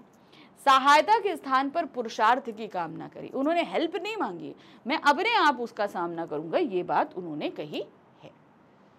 चलिए अब हम आ गए अपने खंड गा के प्रश्न संख्या 11 में, जहां पर हमारी पूरक पाठ्य पुस्तक संचयन से क्वेश्चन आएंगे। तो संचयन में हमारे पास 3 अध्याय हैं, ठीक है। अब ये बात ध्यान रखिएगा, संचयन से आने वाले बुक से जितने भी क्वेश्चन है, मैंने हमेशा बताया आपको कि वो दीर्घ उत्तरीय आते हैं, यानी कि लॉन्ग क्वेश्चन आते हैं, ठीक है। तो अब इनसे जो प्रश्न हमारे पूछे जा रहे हैं वो कैसे आएंगे, 3 चैप्टर हैं, तीनों चैप्टर में से प्रश्न आएंगे, लेकिन आपको सिर्फ 2 करने होंगे, ठीक है। चलिए देखिए क्या है, निम्नलिखित प्रश्नों में से किन्हीं 2 प्रश्नों के उत्तर लगभग 50 से 60 शब्दों में दीजिए। कितने शब्दों में देना है, 50 से 60। 3 प्रश्न पूछे जाएंगे, 2 करने हैं। 50 से 60 का मतलब सीधे हो गया लॉन्ग क्वेश्चन। एक क्वेश्चन के लिए आपको नंबर मिल रहे हैं कितने, 3, तो जब आप 2 करोगे तो कितने मिल जाएंगे, 6, ठीक है। चलिए देखिए क्या है, परिवार की स्वार्थपरता और हरिहर काका की उपेक्षा एवं उचित देखरेख न किए जाने के वर्णन को पढ़कर आपके मन पर क्या और कैसा प्रभाव पड़ता है। अपने घर में आप ऐसी स्थिति को कैसे संभालते हैं। आपसे बहुत बड़ा प्रश्न पूछा है कि अगर आपके घर में भी ऐसी कोई स्थिति है तो आप इसे कैसे संभालोगे।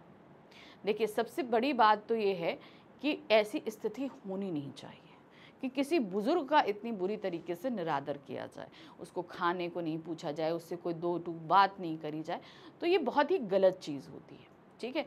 क्योंकि ये जो बुजुर्ग हुए हैं इन्होंने कभी अपनी लाइफ का बहुत बड़ा हिस्सा, अपनी इच्छाएं, अपने सारी चीज़ें जो कुछ भी हैं वो सिर्फ अपनी उस औलाद को पालने के लिए, उसको अच्छी चीज़ें प्रोवाइड करने के लिए कुर्बान कर दी होती हैं। आज जब वो व्यक्ति वाकई ही इस कंडीशन में है कि उसे कईयों का साथ चाहिए, उसे बातें शेयर करनी हैं, उसे अच्छे देखरेख की, अच्छे व्यवहार की ज़रूरत है, अगर उसे नहीं मिलता है तो बहुत गलत है। तो अगर आपके घर में ऐसी कोई चीज़ बनती है तो आप पूरी तरीके से यहाँ पर उसको लिख सकते हो। मेरे हिसाब से ये है कि अगर मेरे घर में ऐसी स्थिति बनती है तो मेरी कोशिश रहेगी कि उस व्यक्ति की मैं ज़्यादा से ज़्यादा देखभाल कर सकूं।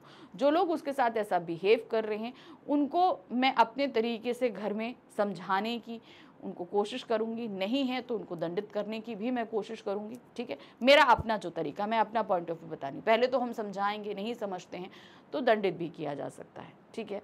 फिर दूसरी चीज़ यहाँ पर बताया कि भाई अब मेरी तरफ से रिस्पॉन्सिबिलिटी ये बनती है कि मैं उनके साथ ज़्यादा समय दूँ, उनके खाने पीने हर एक चीज़ के ध्यान की रिस्पॉन्सिबिलिटी मैं ले लूँ, मैं करूँगी, ठीक है, मैं कर सकती हूँ।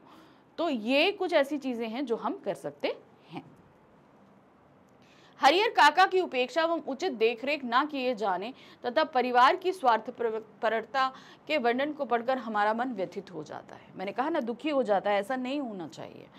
इससे लगता है कि समाज में रिश्तों की अब अहमियत समाप्त होती जा रही है, सब कुछ पैसा है। परिवार और रिश्ते दोनों ही अपनी भूमिका छोड़ रहे हैं, उसमें स्वार्थ लोलुपता आती जा रही है। पारिवारिक संबंधों में भाईचारा समाप्त होकर स्वार्थ लिप्सा हिंसा वृत्ति का रूप ले रही है, यानी कि स्वार्थ जो है अब प्रेम को खत्म करके हिंसा का रूप ले रही है, जो हरिहर काका के साथ 2 जगह हुआ, ठाकुरबाड़ी में भी हुआ और कहाँ पर हुआ, आपका घर पर भी हुआ, जिससे सामाजिक रिश्तों में दूरियां आ रही हैं।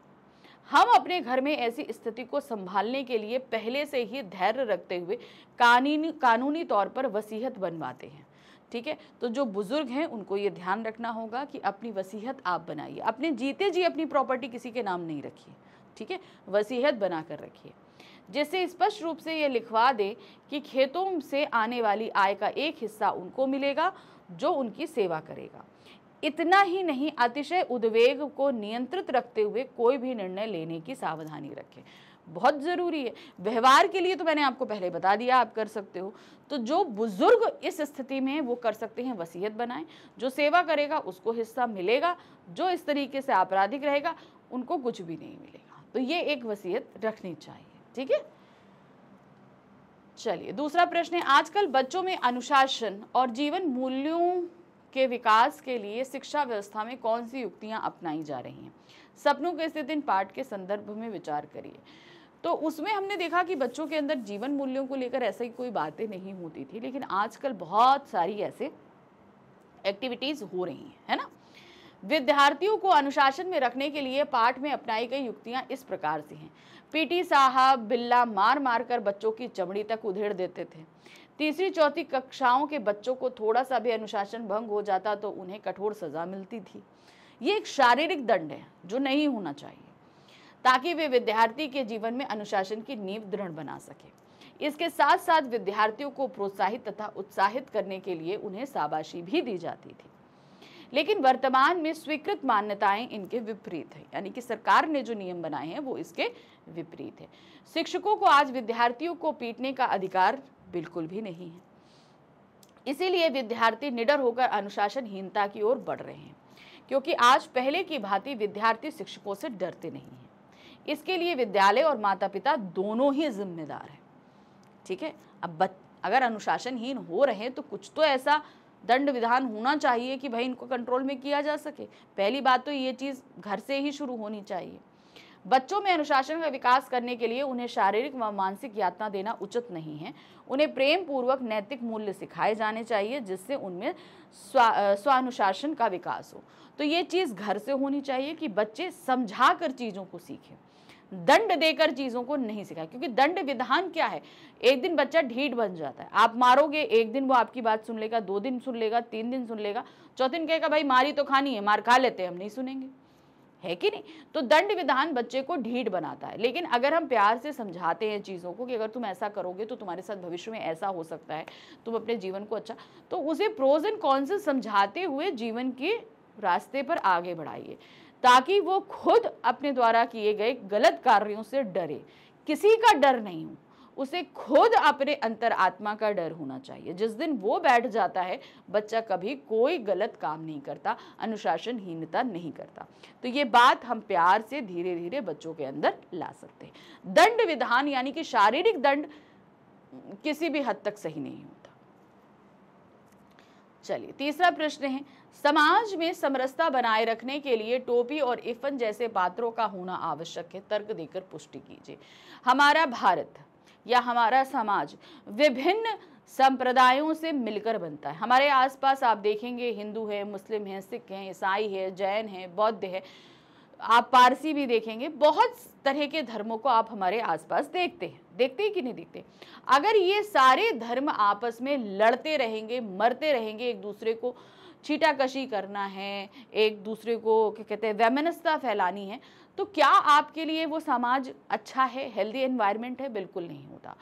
तो हमेशा ध्यान रखिए, इन विभिन्न संप्रदायों के साथ हमें हंस खेलते हुए, मिलजुल कर त्यौहार के मिलजुल कर मनाते हुए बिताना चाहिए। क्योंकि एक अच्छा समाज जो है वो शांतिपूर्ण होता है, अराजकता हीन होता समाज होता है, जहाँ पर हम सभी के साथ अच्छा व्यवहार कर सकते हैं। तो टोपी और इफन इसका बहुत अच्छा उदाहरण है कि जो 2 अलग अलग कट्टर फैमिलियों से हैं, 2 अलग अलग जातियों से हैं, संप्रदायों से हैं, लेकिन तब भी अच्छे मित्र हैं। तो आप किसी भी धर्म के हों, किसी भी जाति के हों, आप अच्छे मित्र बनकर जो है रह सकते हैं। आप अपने अपने धर्मों को, अपने नियमों के हिसाब से पालन कीजिए, लेकिन एक दूसरे से मिलकर रहिए, ये चीज़ बताते हैं। समाज में समरसता बनाए रखने के लिए टोपी और इफन जैसे पात्रों का होना आवश्यक है। इसके लिए निम्न तर्क दिए जा सकते हैं। पहला तर्क है, इफन और टोपी जुगरी दोस्त हैं, दोनों आज़ाद प्रवृत्ति के हैं, अलग अलग धर्म के होने पर भी दोनों में आत्मीयता है। यानी कि क्या है, दोनों अलग अलग धर्म के लेकिन बहुत अच्छे फ्रेंड हैं। दोनों एक दूसरे के धर्मों का सम्मान करते हैं, सुख दुख के सहभागी हैं तथा एक दूसरे के मनोभावों को समझते हैं। ठीक है, सुख में भी साथ है, दुख में भी साथ हैं और दोनों के भावों को समझते हैं। दूसरा तर्क है, दोनों धार्मिक सद्भावना के प्रत्यक्ष उदाहरण हैं। दोनों का विचार है कि प्रेम न जाने जात पात, प्रेम न जाने खिचड़ी भात। दोनों अपने प्रेम के आड़े धर्म जात पात को नहीं आने देते। मित्रता सामाजिक सौहार्द में सहायक होती है। याद रखिए, अगर ऐसे मित्र समाज में हैं तो समाज का जो स्वरूप समझ में आता है, जो माहौल होता है, वो अपने आप में बहुत ही उम्दा रहता है। चलिए, तीसरा तर्क है, तर्क यह दिया जा सकता है कि दोनों अपने प्रेम में रहन सहन, हैसियत व रीति रिवाज को नहीं आने देते। टोपी संपन्न परिवार से है तथा इफन सामान्य परिवार से है, पर इनमें दोनों की मित्रता में कोई कमी नहीं। तो जात पात तो अलग रखिए, दोनों में आप हैसियत में भी फर्क देखेंगे कि नहीं। भाई, जो टोपी का परिवार है वो काफ़ी संपन्न परिवार है, बड़ा परिवार है, जबकि यहाँ पर जो इफन का परिवार है वो उसके पापा कलेक्टर है, उसके बावजूद वो सामान्य परिवार है कि नहीं। लेकिन उनके बीच वो क्या कहते हैं, पैसे का लेके जो घमंड होता है, जो एरोगेंस होता है, वो आपको देखने को नहीं मिलेगा, है कि नहीं। तो ये चीज़ सामने आती है। 12वां प्रश्न है। अब 12वें प्रश्न से हमारे पास शुरू हो रहा है खंड घ, जो कि है हमारा रचनात्मक लेखन। तो रचनात्मक लेखन के आपके पास टॉपिक क्या है? याद है ना। रचनात्मक लेखन में हमारे पास टॉपिक है अनुच्छेद लेखन, औपचारिक पत्र लेखन, सूचना लेखन, विज्ञापन लेखन, ईमेल लेखन और लघु कथा लेखन। ये 6 टॉपिक हैं। तो 12 से लेकर प्रश्न संख्या 16 तक आपके पास रचनात्मक लेखन के टॉपिक आ रहे हैं। इन टॉपिक में आपको अंदर विकल्प दिए गए हैं, इन्हें हमें समझते हुए सारा करना है। तो प्रश्न संख्या 12 पे हमारे पास है अनुच्छेद। अनुच्छेद में 3 टॉपिक दिए गए हैं, आपको सिर्फ एक टॉपिक करना है। तो जो भी आप करोगे वो करोगे आप 120 शब्दों में, ठीक है। उसके लिए संकेत बिंदु दिए गए हैं। अब आप पहला है सत्यमेव जयते विषय पर दिए गए संकेत बिंदु के आधार पर 80 से 100 शब्दों में अनुच्छेद लिखिए। संकेत बिंदु क्या है, इसका भाव क्या है, झूठ के पांव नहीं होते, आपको ये बताना है। फिर है सत्य ही परम धर्म है। तो ये 3 संकेत बिंदु पे आपको अनुच्छेद लिखना है। चलिए, सत्यमेव जयते मुंडकोपनिषद से लिया गया यह वाक्य भारत का राष्ट्रीय वाक्य है। आप सभी लोग देखते हैं जो हमारी पुलिस है उसकी कैप पे सब जगह एम्बलप पे आप सत्यमेव जयते देते हैं। हमारे राष्ट्रीय चिन्ह में भी लगा हुआ है सत्यमेव जयते। तो ये लिया कहाँ से गया, ये लिया गया है मुंडकोपनिषद से। इस वाक्य का अर्थ है सत्य ही जीतता है। सत्य की जीत और झूठ की हार की कहानियां सब लोग बचपन से सुनते सुनाते आ रहे हैं। हम लोग देखिए बहुत सारी कहानियां सुनते हैं जिसमें हम जो है झूठ को हारते हुए देखते हैं और सत्य को जीतता हुआ देखते हैं। फिर भी बहुत कम लोग सत्य के पक्ष में खड़े होने का साहस दिखाते हैं। सत्य कटु होता है, अप्रिय होता है, अरुचिकर होता है और सबसे बड़ी बात सत्य होते हुए भी इसे अग्नि परीक्षा से गुजरना पड़ता है, परंतु अंत में सत्य ही जीतता है। भाई सत्य को जो लोग बोलते हैं लोग उसे हिकारत की नजरों से देखते हैं, उसे अपना शत्रु बना लेते हैं, लेकिन अंत में जीत उसी की होती है कि नहीं। नेक्स्ट आते हैं, झूठ कभी स्थायी रूप से अपना प्रभाव नहीं बनाए रख सकता। झूठ जो है वो थोड़ी देर के लिए आपको प्रिय लगेगा लेकिन हमेशा वो टिक के नहीं रह सकता, क्योंकि उसके पाप नहीं होते, वह हमेशा दूसरों के सहारे चलता है। सत्य हमारे चारों ओर है जिन्हें हम देखते हैं और सत्य ही सबसे बड़ा धर्म है। महाभारत में सत्य को स्वर्ग का सोपान बताया गया है। सत्यम स्वर्गस्य सोपानम। सत्य की अलौकिक महिमा के कारण ही पंडित मदन मोहन मालवीय ने राष्ट्रीय स्तर पर सत्यमेव जयते मंत्र का प्रचार किया और इसे भारत का राष्ट्रीय वाक्य घोषित किया। तो इसको राष्ट्रीय वाक्य बनाने वाले कौन थे, पंडित मदन मोहन मालवीय जी, ठीक है। तो ये बहुत सारी चीजें हमने आपको बताई हैं, अगर मान लीजिए आपके पास आता है, क्योंकि आप अगर ये सारी चीजें देखते हो तो आपका इन्फॉर्मेशन बढ़ती है, तो आप इसे सही जगह पे इस्तेमाल कर सकते हो, है ना। तो हमेशा ये अच्छी चीजें पढ़ो, बहुत इंफॉर्मेटिव रहती हैं। फिर आते हैं समय का सदुपयोग। समय का सदुपयोग करना बहुत जरूरी, शुरू से ये चीज हम लोगों को सिखाई जाती है कि नहीं।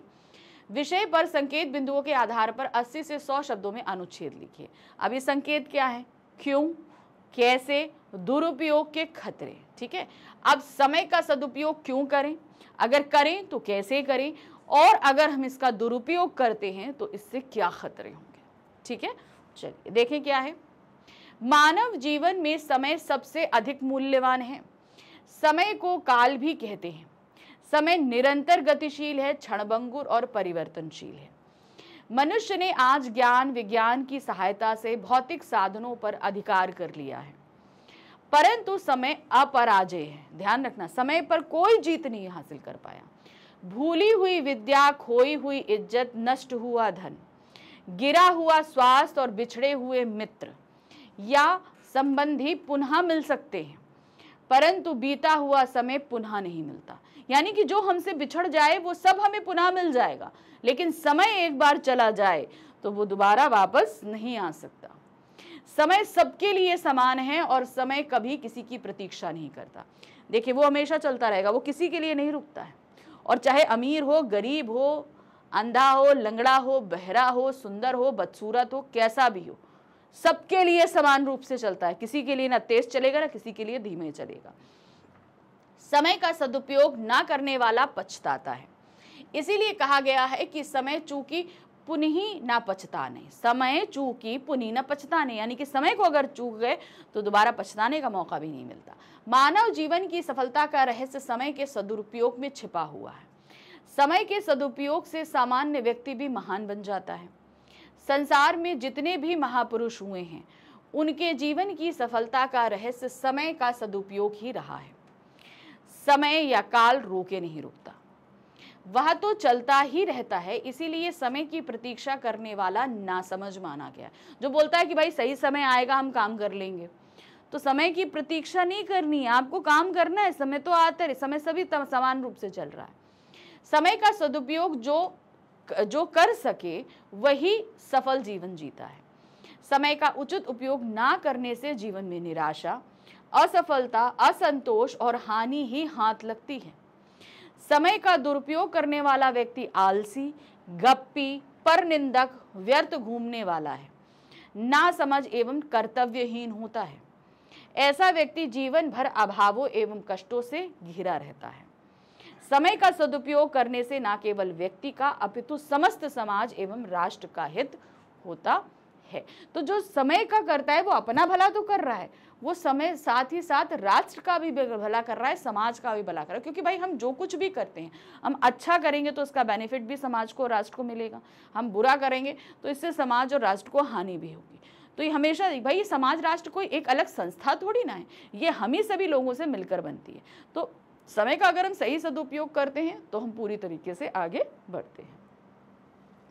चलिए, अब हमारे पास हमारे अनुच्छेद का तीसरा टॉपिक है आत्मनिर्भरता। विषय पर लगभग 80 से 100 शब्दों में अनुच्छेद लिखिए। आत्मनिर्भरता मतलब क्या होता है इसका? अपने आप पर ही डिपेंड होना। अब चाहे आप कमाओ, अपने आप कमाओ, अपना खर्चा खुद उठाओ, स्वावलंबी बनो।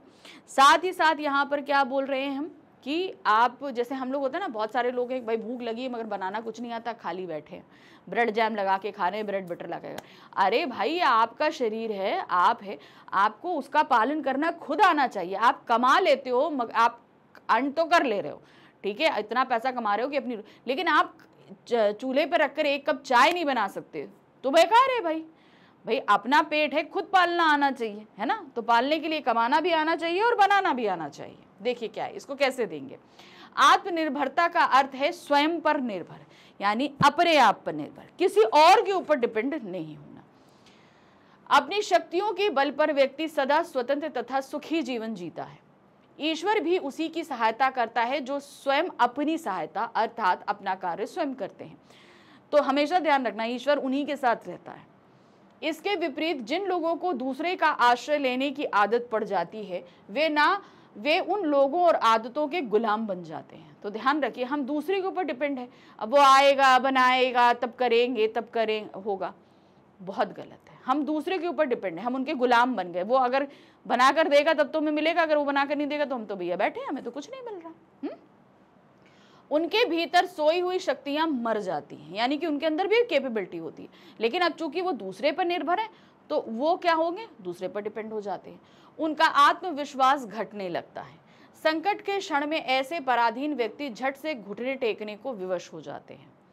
जिन्हें छड़ी से चलने का अभ्यास हो जाता है, यानी कि मार कर चलाना, यानी कि डांटना, उनकी टांगों की शक्ति कम हो जाती है, यानी कि वो अपने आप अब नहीं चल सकते, क्योंकि जब तक उन्हें कोई मारेगा नहीं तब तक वो नहीं चल पाएंगे। इसीलिए अन्य लोगों की बैसाखियों को छोड़कर अपने ही बलबूते पैर मजबूत रखने चाहिए। अपने पैर मजबूत रखो, हम सब कर सकते हैं, ठीक है। जो नहीं आता अभी से आप लोगों के लिए सीख है, जो आपको नहीं आता वो बेस्ट टाइम है कि आप सीख लो, ताकि अपने आप सारे काम कर सको। क्योंकि संकट के क्षण में बैसाखियां काम नहीं आती, वहां अपनी शक्तियां, अपना रुधिर काम आता है। यानी कि जब संकट के समय होता है तो कोई काम नहीं आएगा, हम कितने मजबूत हैं वही काम आता है। आत्मनिर्भर व्यक्ति ही नए नए कार्य संपन्न करने की हिम्मत कर सकता है। वह विश्वास पूर्वक अपना तथा समाज का भला कर सकता है। वही स्वयं को स्वतंत्र अनुभव करता है तथा गौरव से जी सकता है। आत्मनिर्भर व्यक्ति ही स्वाभिमान से जी पाता है। जब तक हम दूसरों के सहारे पर टिके हैं तब तक हमें सम्मान नहीं मिल सकता। याद रखिए, हमें कोई सम्मान नहीं देगा जब तक हम दूसरे के सहारे पर हैं। अपने आप को ही आपको मजबूत बनाना है, ठीक है। तो ये हमारा घा खंड का यानी कि रचनात्मक लेखन का पहला प्रश्न था, जहां पर आपको 3 अनुच्छेद में से एक अनुच्छेद करना था। अब हमारे पास में क्या आ गया, अब हमारे पास में रचनात्मक लेखन का दूसरा और प्रश्न संख्या 13 आया, जहां पर हमारे पास 2 पत्र दिए जाएंगे। दोनों में से हमें एक पत्र को करना है। किसको करना है? एक पत्र को करना है। चलिए देखें क्या है। आपका नाम अनामिका या अनामय है, पिछले महीने आपने अपना घर बदला, अपने बैंक खाते में पुराने पते के स्थान पर अपना नया पता बदलवाने के लिए संबंधित बैंक प्रबंधक को 100 शब्दों में एक पत्र लिखिए। ठीक है, आप जो भी हैं, आपने अपना घर बदला है, अब आपको अपने बैंक में जो है अपना एड्रेस चेंज कराना है, तो इसके लिए आप उन्हें पत्र लिख रहे हो। तो याद रखिए, पत्र आपको 100 शब्दों में लिखना है, इसके लिए आपको नंबर मिलेंगे 5। तो दोनों में से जो भी पत्र कर रहे हो उसके लिए आपको 5 नंबर मिलने वाले हैं। चलिए देखिए क्या है। सेवा में श्रीमान शाखा प्रबंधक महोदय, state bank of India, Agra. ठीक है, अब उसके बाद आप डेट डाल दोगे, जिस भी डेट को लेटर लिख रहे हो वो डेट डालना। विषय है बैंक खाते में पता परिवर्तन हेतु आवेदन, यानी कि हमें अपना एड्रेस चेंज करवाना है। फिर आते हैं महाशय, किनको लिख रही हूं मैं, बैंक प्रबंधक को। आप महोदय लिखिए, महाशय लिखिए, श्रीमान लिखिए, कुछ भी लिख सकते हैं। ठीक है, सविनय निवेदन है कि मैं अनामिका या अनामय आपके बैंक का खाता धारक हूं। मेरी खाता संख्या, क्योंकि बैंक में आपका आइडेंटिफिकेशन, आपका अकाउंट नंबर होता है, तो उसे जरूर आप मेंशन करेंगे। पिछले महीने मैंने अपना घर बदला है और अब मेरा नया पता, अब आपका जो नया एड्रेस है, भाई पुराना एड्रेस तो ऑलरेडी मेंशन है ही, अब आपको क्या करना है, अपना नया पता यहाँ पर मेंशन करना है। अतः कृपया मेरे बैंक खाते में पुराने पते के स्थान पर नया पता अपडेट करने की कृपा करें। मेरे खाते से संबंधित सभी दस्तावेजों को नए पते पर भेजा जाए। ठीक है, आप मेरा कर लेंगे तो उससे संबंधित जो भी पेपर्स आएंगे आप मेरे नए पते पर भेजेंगे, ताकि मुझे किसी प्रकार की असुविधा ना हो। मैंने अपने पहचान पत्र और नए पते का प्रमाण पत्र भी संलग्न किया है। आपकी सहायता के लिए मैं आभारी रहूंगा या रहूंगी। धन्यवाद। भवदीय अनामय अनामिका, खाता संख्या, मोबाइल नंबर। क्योंकि मान लीजिए उनसे फ़ोन भी आ सकता है, वैसे तो आपका फ़ोन नंबर वहाँ पे रजिस्टर रहता है, कोई दिक्कत नहीं है, लेकिन तब भी आप अपना जो है फ़ोन नंबर वहाँ पर दे सकते हैं। ठीक है, अब अथवा करके दूसरा पत्र है, क्योंकि आपके सिलेबस में औपचारिक पत्र ही हैं, तो दोनों ही हमारे औपचारिक पत्र रहेंगे, तो दोनों में से कोई आपको एक पत्र करना है। यहाँ पर क्या दिया गया है, आप अपने विद्यालय के रसायन विज्ञान के अध्यापक हैं, यानी कि केमिस्ट्री टीचर हैं आप। रसायन विज्ञान की प्रयोगशाला के लिए आवश्यक उपकरण मंगवाने हैं। ठीक है, तो अब आपको क्या है, इक्विपमेंट्स मंगवाने हैं केमिस्ट्री लैब के लिए। ठीक है, उपकरण विक्रेता को लगभग 100 शब्दों में पत्र लिखना है। तो जो ये उपकरण प्रोवाइड कराएगा, जो विक्रेता है, उसको आप यहाँ पर पत्र लिख रहे हो। ठीक है, चलिए जैसे कैसे लिखेंगे, प्रति विक्रेता।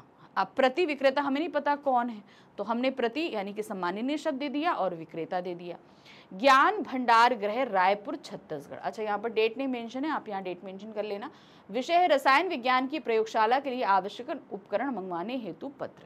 महाशय क्या है, मैं Rajendra Singh DAV public school के रसायन विज्ञान का अध्यापक हूँ, जो स्कूल राजेंद्र नगर, रायपुर, छत्तीसगढ़ में स्थित है। आपको इस पत्र के माध्यम से ये सूचित करना चाहता हूं कि हमारी प्रयोगशाला के लिए कुछ आवश्यक उपकरणों की आवश्यकता है। हम विद्यालय के शिक्षार्थियों के लिए बेहतर सीखने के लिए नवीनतम और उपयुक्त उपकरणों की आवश्यकता महसूस कर रहे हैं। हमें निम्नलिखित उपकरणों की जरूरत है। अब कौन से भाई हमें चाहिए, तो हमें भाई उपकरणों की लिस्ट भी तो देनी पड़ेगी, कौन सी चाहिए, है कि नहीं। देखिए क्या है, रसायन विज्ञान के लिए लेबोरेटरी की कीमती केमिकल और रिएक्टर्स चाहिए। ठीक है, फिर है प्रयोगशाला में उपयुक्त उपकरणों की सुविधा के लिए लैब इंस्ट्रूमेंट्स जैसे कि बीकर, ब्लास्क, फ्लास्क, ट्यूब आदि चाहिए। ठीक है, उच्च गुणवत्ता के साथ सुरक्षित और पर्याप्त मात्रा में आपूर्ति की जरूरत है। ठीक है, कृपया विवरण और मूल्य समेत उपलब्धता देने की कृपा करें। इसके अलावा आप समयबद्ध डिलीवरी यानी कि टाइमली डिलीवरी सुनिश्चित करें, ताकि हमारे विद्यालय की प्रयोगशाला बिना किसी अवरुद्ध के शिक्षा के लिए तत्परता से तैयार हो सके। अतः हम आपकी शीघ्र प्रतिक्रिया की प्रतीक्षा करेंगे एवं इस कार्य हेतु सदा आभारी रहेंगे। धन्यवाद। भवदीय राजेंद्र सिंह, अध्यापक रसायन विज्ञान, DAV पब्लिक स्कूल, रायपुर, 24 फरवरी। तो यहाँ पर डेट डालिए, डेट आपको वहां डालनी है, तो ये थोड़ा सा मिस्टेक है, इसे सही कर लीजिएगा। ठीक है, नेक्स्ट आ जाते हैं प्रश्न संख्या 14, जहां पर हमारे सामने दी गई हैं 2 सूचना। दोनों में से हमें कोई एक सूचना करनी है। ठीक है, तो सूचना तो मैं आपको ऐसे भी कई फॉर्मेट्स बता चुकी हूँ। देखिए क्या है, 2 सूचना है। यहाँ पर क्या है, आप विनीत या विनीता हैं, आप निवासी कल्याण संघ के सचिव हैं, आपका नाम भी दे दिया, आप एक सेक्रेटरी हैं, उस संघ का नाम भी दे दिया है। सोसाइटी के निवासियों की सुरक्षा हेतु कैमरे लगाए गए हैं। इसकी सूचना देते हुए लगभग 50 शब्दों में सूचना तैयार करनी है। ठीक है, अब आप क्या है, आपका नाम है, कोई एक सोसाइटी है, आप सोसाइटी के सेक्रेटरी हैं, सोसाइटी के सभी मेंबर्स को बताना है कि भाई आपकी सिक्योरिटी के लिए हमने कैमरे लगवा दिए हैं, ये सूचना आपको सभी तक पहुंचानी है, सिर्फ 50 शब्दों में। ठीक है, तो सबसे पहले हमें क्या करना है, हम पहले एक ब्लॉग बनाएंगे जिस संस्था की तरफ से ये इशू किया जा रहा है। नाम क्या है, निवासी कल्याण संघ गोकुल धाम कॉलोनी गोविंद नगर, ये आपकी सोसाइटी का नाम है। आवश्यक सूचना है, दे दी आपने, फिर आप डेट डाल दो, जिस डेट को भी ये सूचना इशू हो रही है। तो अब आप कौन सी डेट डालोगे, आप वही डेट डालोगे जिस डेट को आप ये सूचना लिख रहे हो। यानी कि अब मान लीजिए एग्जाम आपका 28 फरवरी का है, तो आप 28 फरवरी की ही डेट डालोगे। फिर सूचना का जो विषय होता है हमें वो डालना है, क्या है, निवासियों की सुरक्षा हेतु कैमरे लगवाए गए हैं, यही इसका विषय है। क्या है, दिनांक 22/4/2022 को सचिव जी ने सोसाइटी के निवासियों की सुरक्षा हेतु परिसर में कैमरे लगवाए हैं जिससे हम सभी की सुरक्षा हो सके। इसके लिए गोकुलधाम कॉलोनी के सभी निवासियों से अनुरोध है कि वे सतर्क रहें, सुरक्षित रहें। निवेदक विनीत सचिव।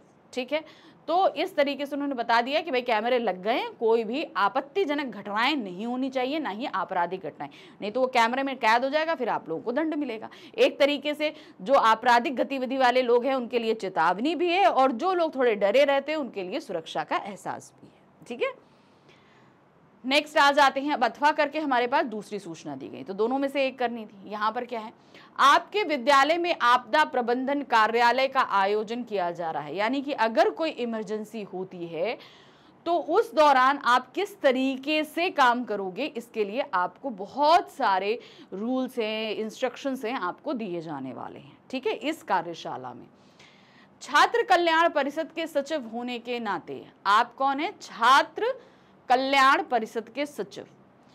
कक्षा 9 से 12 तक सभी छात्रों को इस कार्यशाला की विस्तृत जानकारी देते हुए लगभग 60 शब्दों में एक सूचना पत्र तैयार करना है। ठीक है, तो 60 शब्दों में आप सूचना तैयार करेंगे। देखिए क्या है यहाँ पर, DAV public school Gandhinagar Raipur, तो जहां जिस आपका जो स्कूल है आप लिख सकते हो, भाई संस्था का नाम तो यहाँ नहीं दिया गया है। सूचना, डेट डालिए, फिर उसके बाद आइए आपदा प्रबंधन कार्यशाला का आयोजन। कक्षा 9वीं से 12वीं तक के सभी छात्रों को सूचित किया जाता है कि आपदा प्रबंधन की ओर से हमारे विद्यालय में एक कार्यशाला का आयोजन किया जा रहा है जिसमें आपदा प्रबंधन से संबंधित आवश्यक जानकारियां साझा की जाएंगी। यह कार्यशाला दिनांक 12 जून 2024 समय शाम 5 बजे स्थान विद्यालय परिसर में आयोजित किया जाएगा। कार्यक्रम की विस्तृत जानकारी के लिए आप अपने कक्षा शिक्षक से संपर्क करें, यानी कि आपके जो भी कक्षा के अध्यापक हैं उनसे संपर्क करें।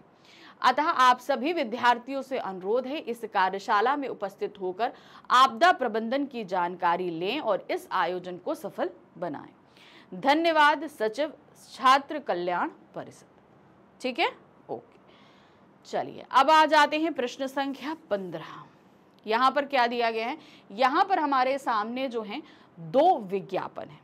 दोनों विज्ञापन में से हमारे सामने सिर्फ एक विज्ञापन हमें करना है। ठीक है, 2 में से क्या करेंगे, सिर्फ आपको एक विज्ञापन करना है। क्या है, देखिए, आपके शहर में एक नया वाटर पार्क खुला है जिसमें पानी के खेल, रोमांचक झूलों, मनोरंजक खेलों और खान पान की व्यवस्था है। इसके लिए एक विज्ञापन का आलेख लगभग 50 शब्दों में तैयार करना। तो एक तरीके से एक वाटर पार्क के लिए आपको एक विज्ञापन, एक एडवर्टाइजमेंट जो है वो बनाना है कि भाई इस तरह का वाटर पार्क है। तो ये आपको 50 शब्दों में लिखना है और इसके लिए आपको 3 नंबर मिलेंगे। ठीक है, चलिए देखिए क्या है। सबसे पहले यहाँ पर क्या है, आप हमेशा ध्यान रखना, सूचना और विज्ञापन आपको ब्लॉक में ही लिखना है, ब्लॉक से अलग नहीं जाना। क्या है, आ गया आ गया आ गया ब्लू बर्ड वाटर पार्क, जल्दी करें। तो जल्दी करें, जल्दी करें, कुछ ऐसा करके आप कुछ दे सकते हो। ठीक है, वाटर पार्क का कुछ हमने एक पिक्चर बना दी, तो आप वाटर पार्क भी पिक्चर बना सकते हो। ठीक है, पानी है, बच्चे पानी में हैं, या स्लाइड्स बना दो, कुछ इस तरीके से आप कोई पिक्चर बना देना। ठीक है, अब आपके शहर में आज ही आए और मस्ती करें। पानी के विभिन्न खेल, रोमांचक झूले, खान पान की स्वच्छ व्यवस्था, मनोरंजन की व्यवस्था। ठीक है, पहले 100 ग्राहकों को 1 महीने का मुफ्त पास है। तो जो पहले 100 आएंगे उनको 1 महीने के लिए जो है मुफ्त पास मिलेगा, वो कभी भी कई बार भी आ सकते हैं। ठीक है, पता अब ये कहाँ खुला है देना जरूरी है, 31/204 सेक्टर बी आबासा नगर, मोबाइल नंबर। ठीक है, तो आप कहाँ पर खुल रहा है ये बताना है। और इस तरीके से वाटर पार्क जो होते हैं इनके वेबसाइट्स वगैरह भी दिए रहते हैं, आप वेबसाइट भी लिख सकते हैं। ठीक है, चलिए नेक्स्ट आ जाते हैं। अब हमारे पास दूसरा विज्ञापन है। क्या दिया गया है, आपके बड़े भाई ने कक्षा 10-12 तक के छात्रों को गणित निःशुल्क पढ़ाने का निर्णय लिया। यानी कि क्लास 10th और 12th के जो बच्चे हैं उन्हें आप फ्री में मैथ्स पढ़ाएंगे, आपके बड़े भाई। ठीक है, इस विषय में आवश्यक जानकारी देते हुए एक आकर्षक विज्ञापन 60 शब्दों में तैयार करिए।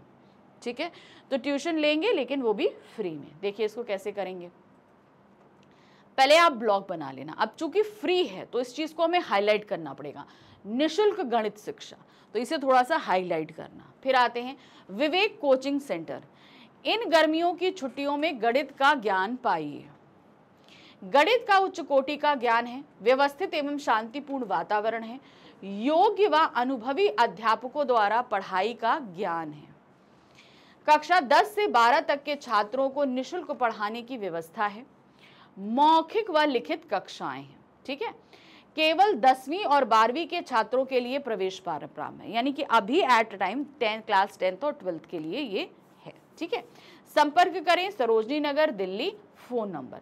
तो भाई अगर पढ़ना चाहता है तो आपको फोन नंबर देना पड़ेगा, कोचिंग सेंटर का एड्रेस भी देना पड़ेगा। ठीक है, तो इस तरीके से हम बना देंगे। चलिए अब हमारे पास आ गया हमारे प्रश्न पत्र का आखिरी प्रश्न। कौन सा है, प्रश्न संख्या 16, जहां पर हमारे पास 2 प्रश्न दिए गए हैं। एक प्रश्न में है हमारे पास ईमेल और दूसरे प्रश्न में है लघु कथा लेखन। तो ईमेल या लघु कथा लेखन में से आपको दोनों में से कोई एक करना है, ये ध्यान रखना। 2 दिए गए ना, तो दोनों में से आप क्या करोगे, सिर्फ एक करना है। तो जो भी आप एक करोगे उसके लिए आपको 5 नंबर मिलेंगे। ठीक है, तो पहला आ रहा है, किसी कॉलेज में हिंदी विषय के सहायक अध्यापक के रिक्त पद की जानकारी के लिए ईमेल लिखिए।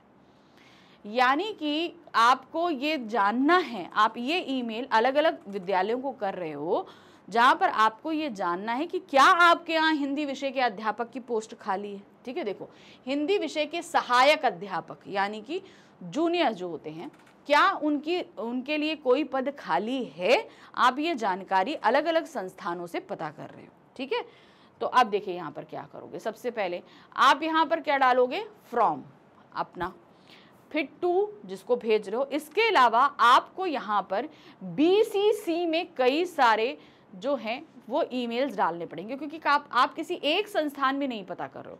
अगर आप कई सारे संस्थानों में पता कर रहे हो तो BCC डालते हो।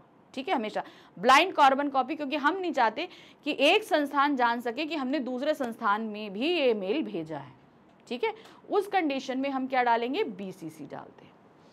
चलिए, विषय है हिंदी विषय में सहायक अध्यापक के रिक्त पद की जानकारी, कला संकाय प्रमुख, CEM, कमरापुरी, दिल्ली। तो अब ये कौन लेना चाह रहा है ये ध्यान दीजिएगा, इसीलिए यहाँ पर लिखा गया है। ये पहली बात है जानकारी है।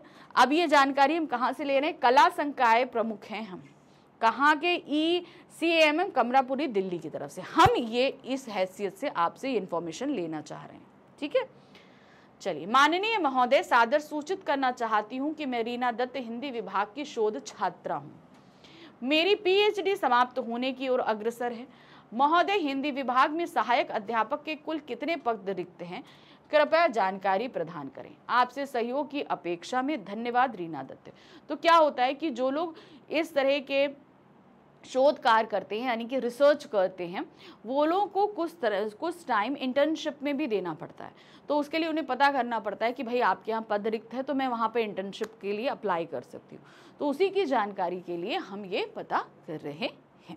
ठीक है, चलिए अब अथवा करके हमारे पास एक कहानी हमको लिखनी है, लघु कथा। अब लघु कथा में होना चाहिए कि आपकी इमेजिनेशन पावर बहुत स्ट्रांग होनी चाहिए।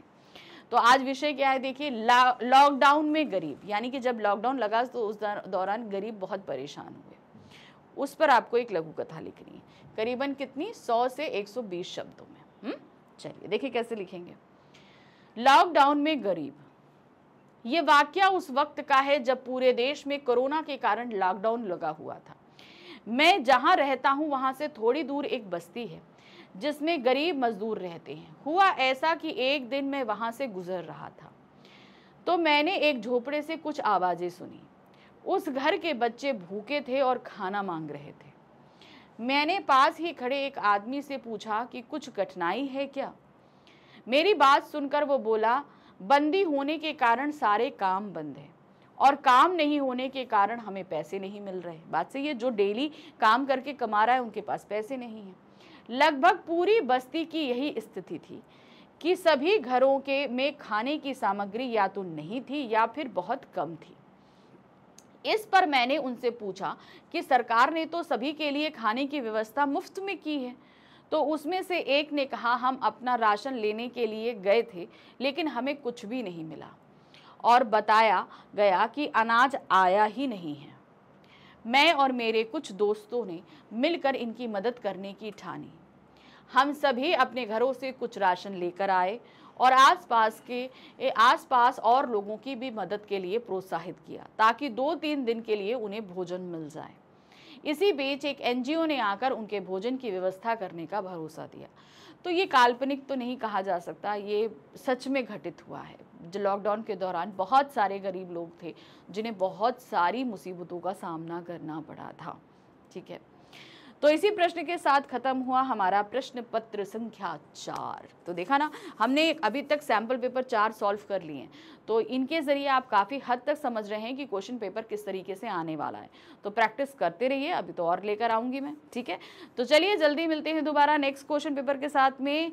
तब तक अच्छे से पढ़ाई करते रहिए। Thank you for watching, bye bye.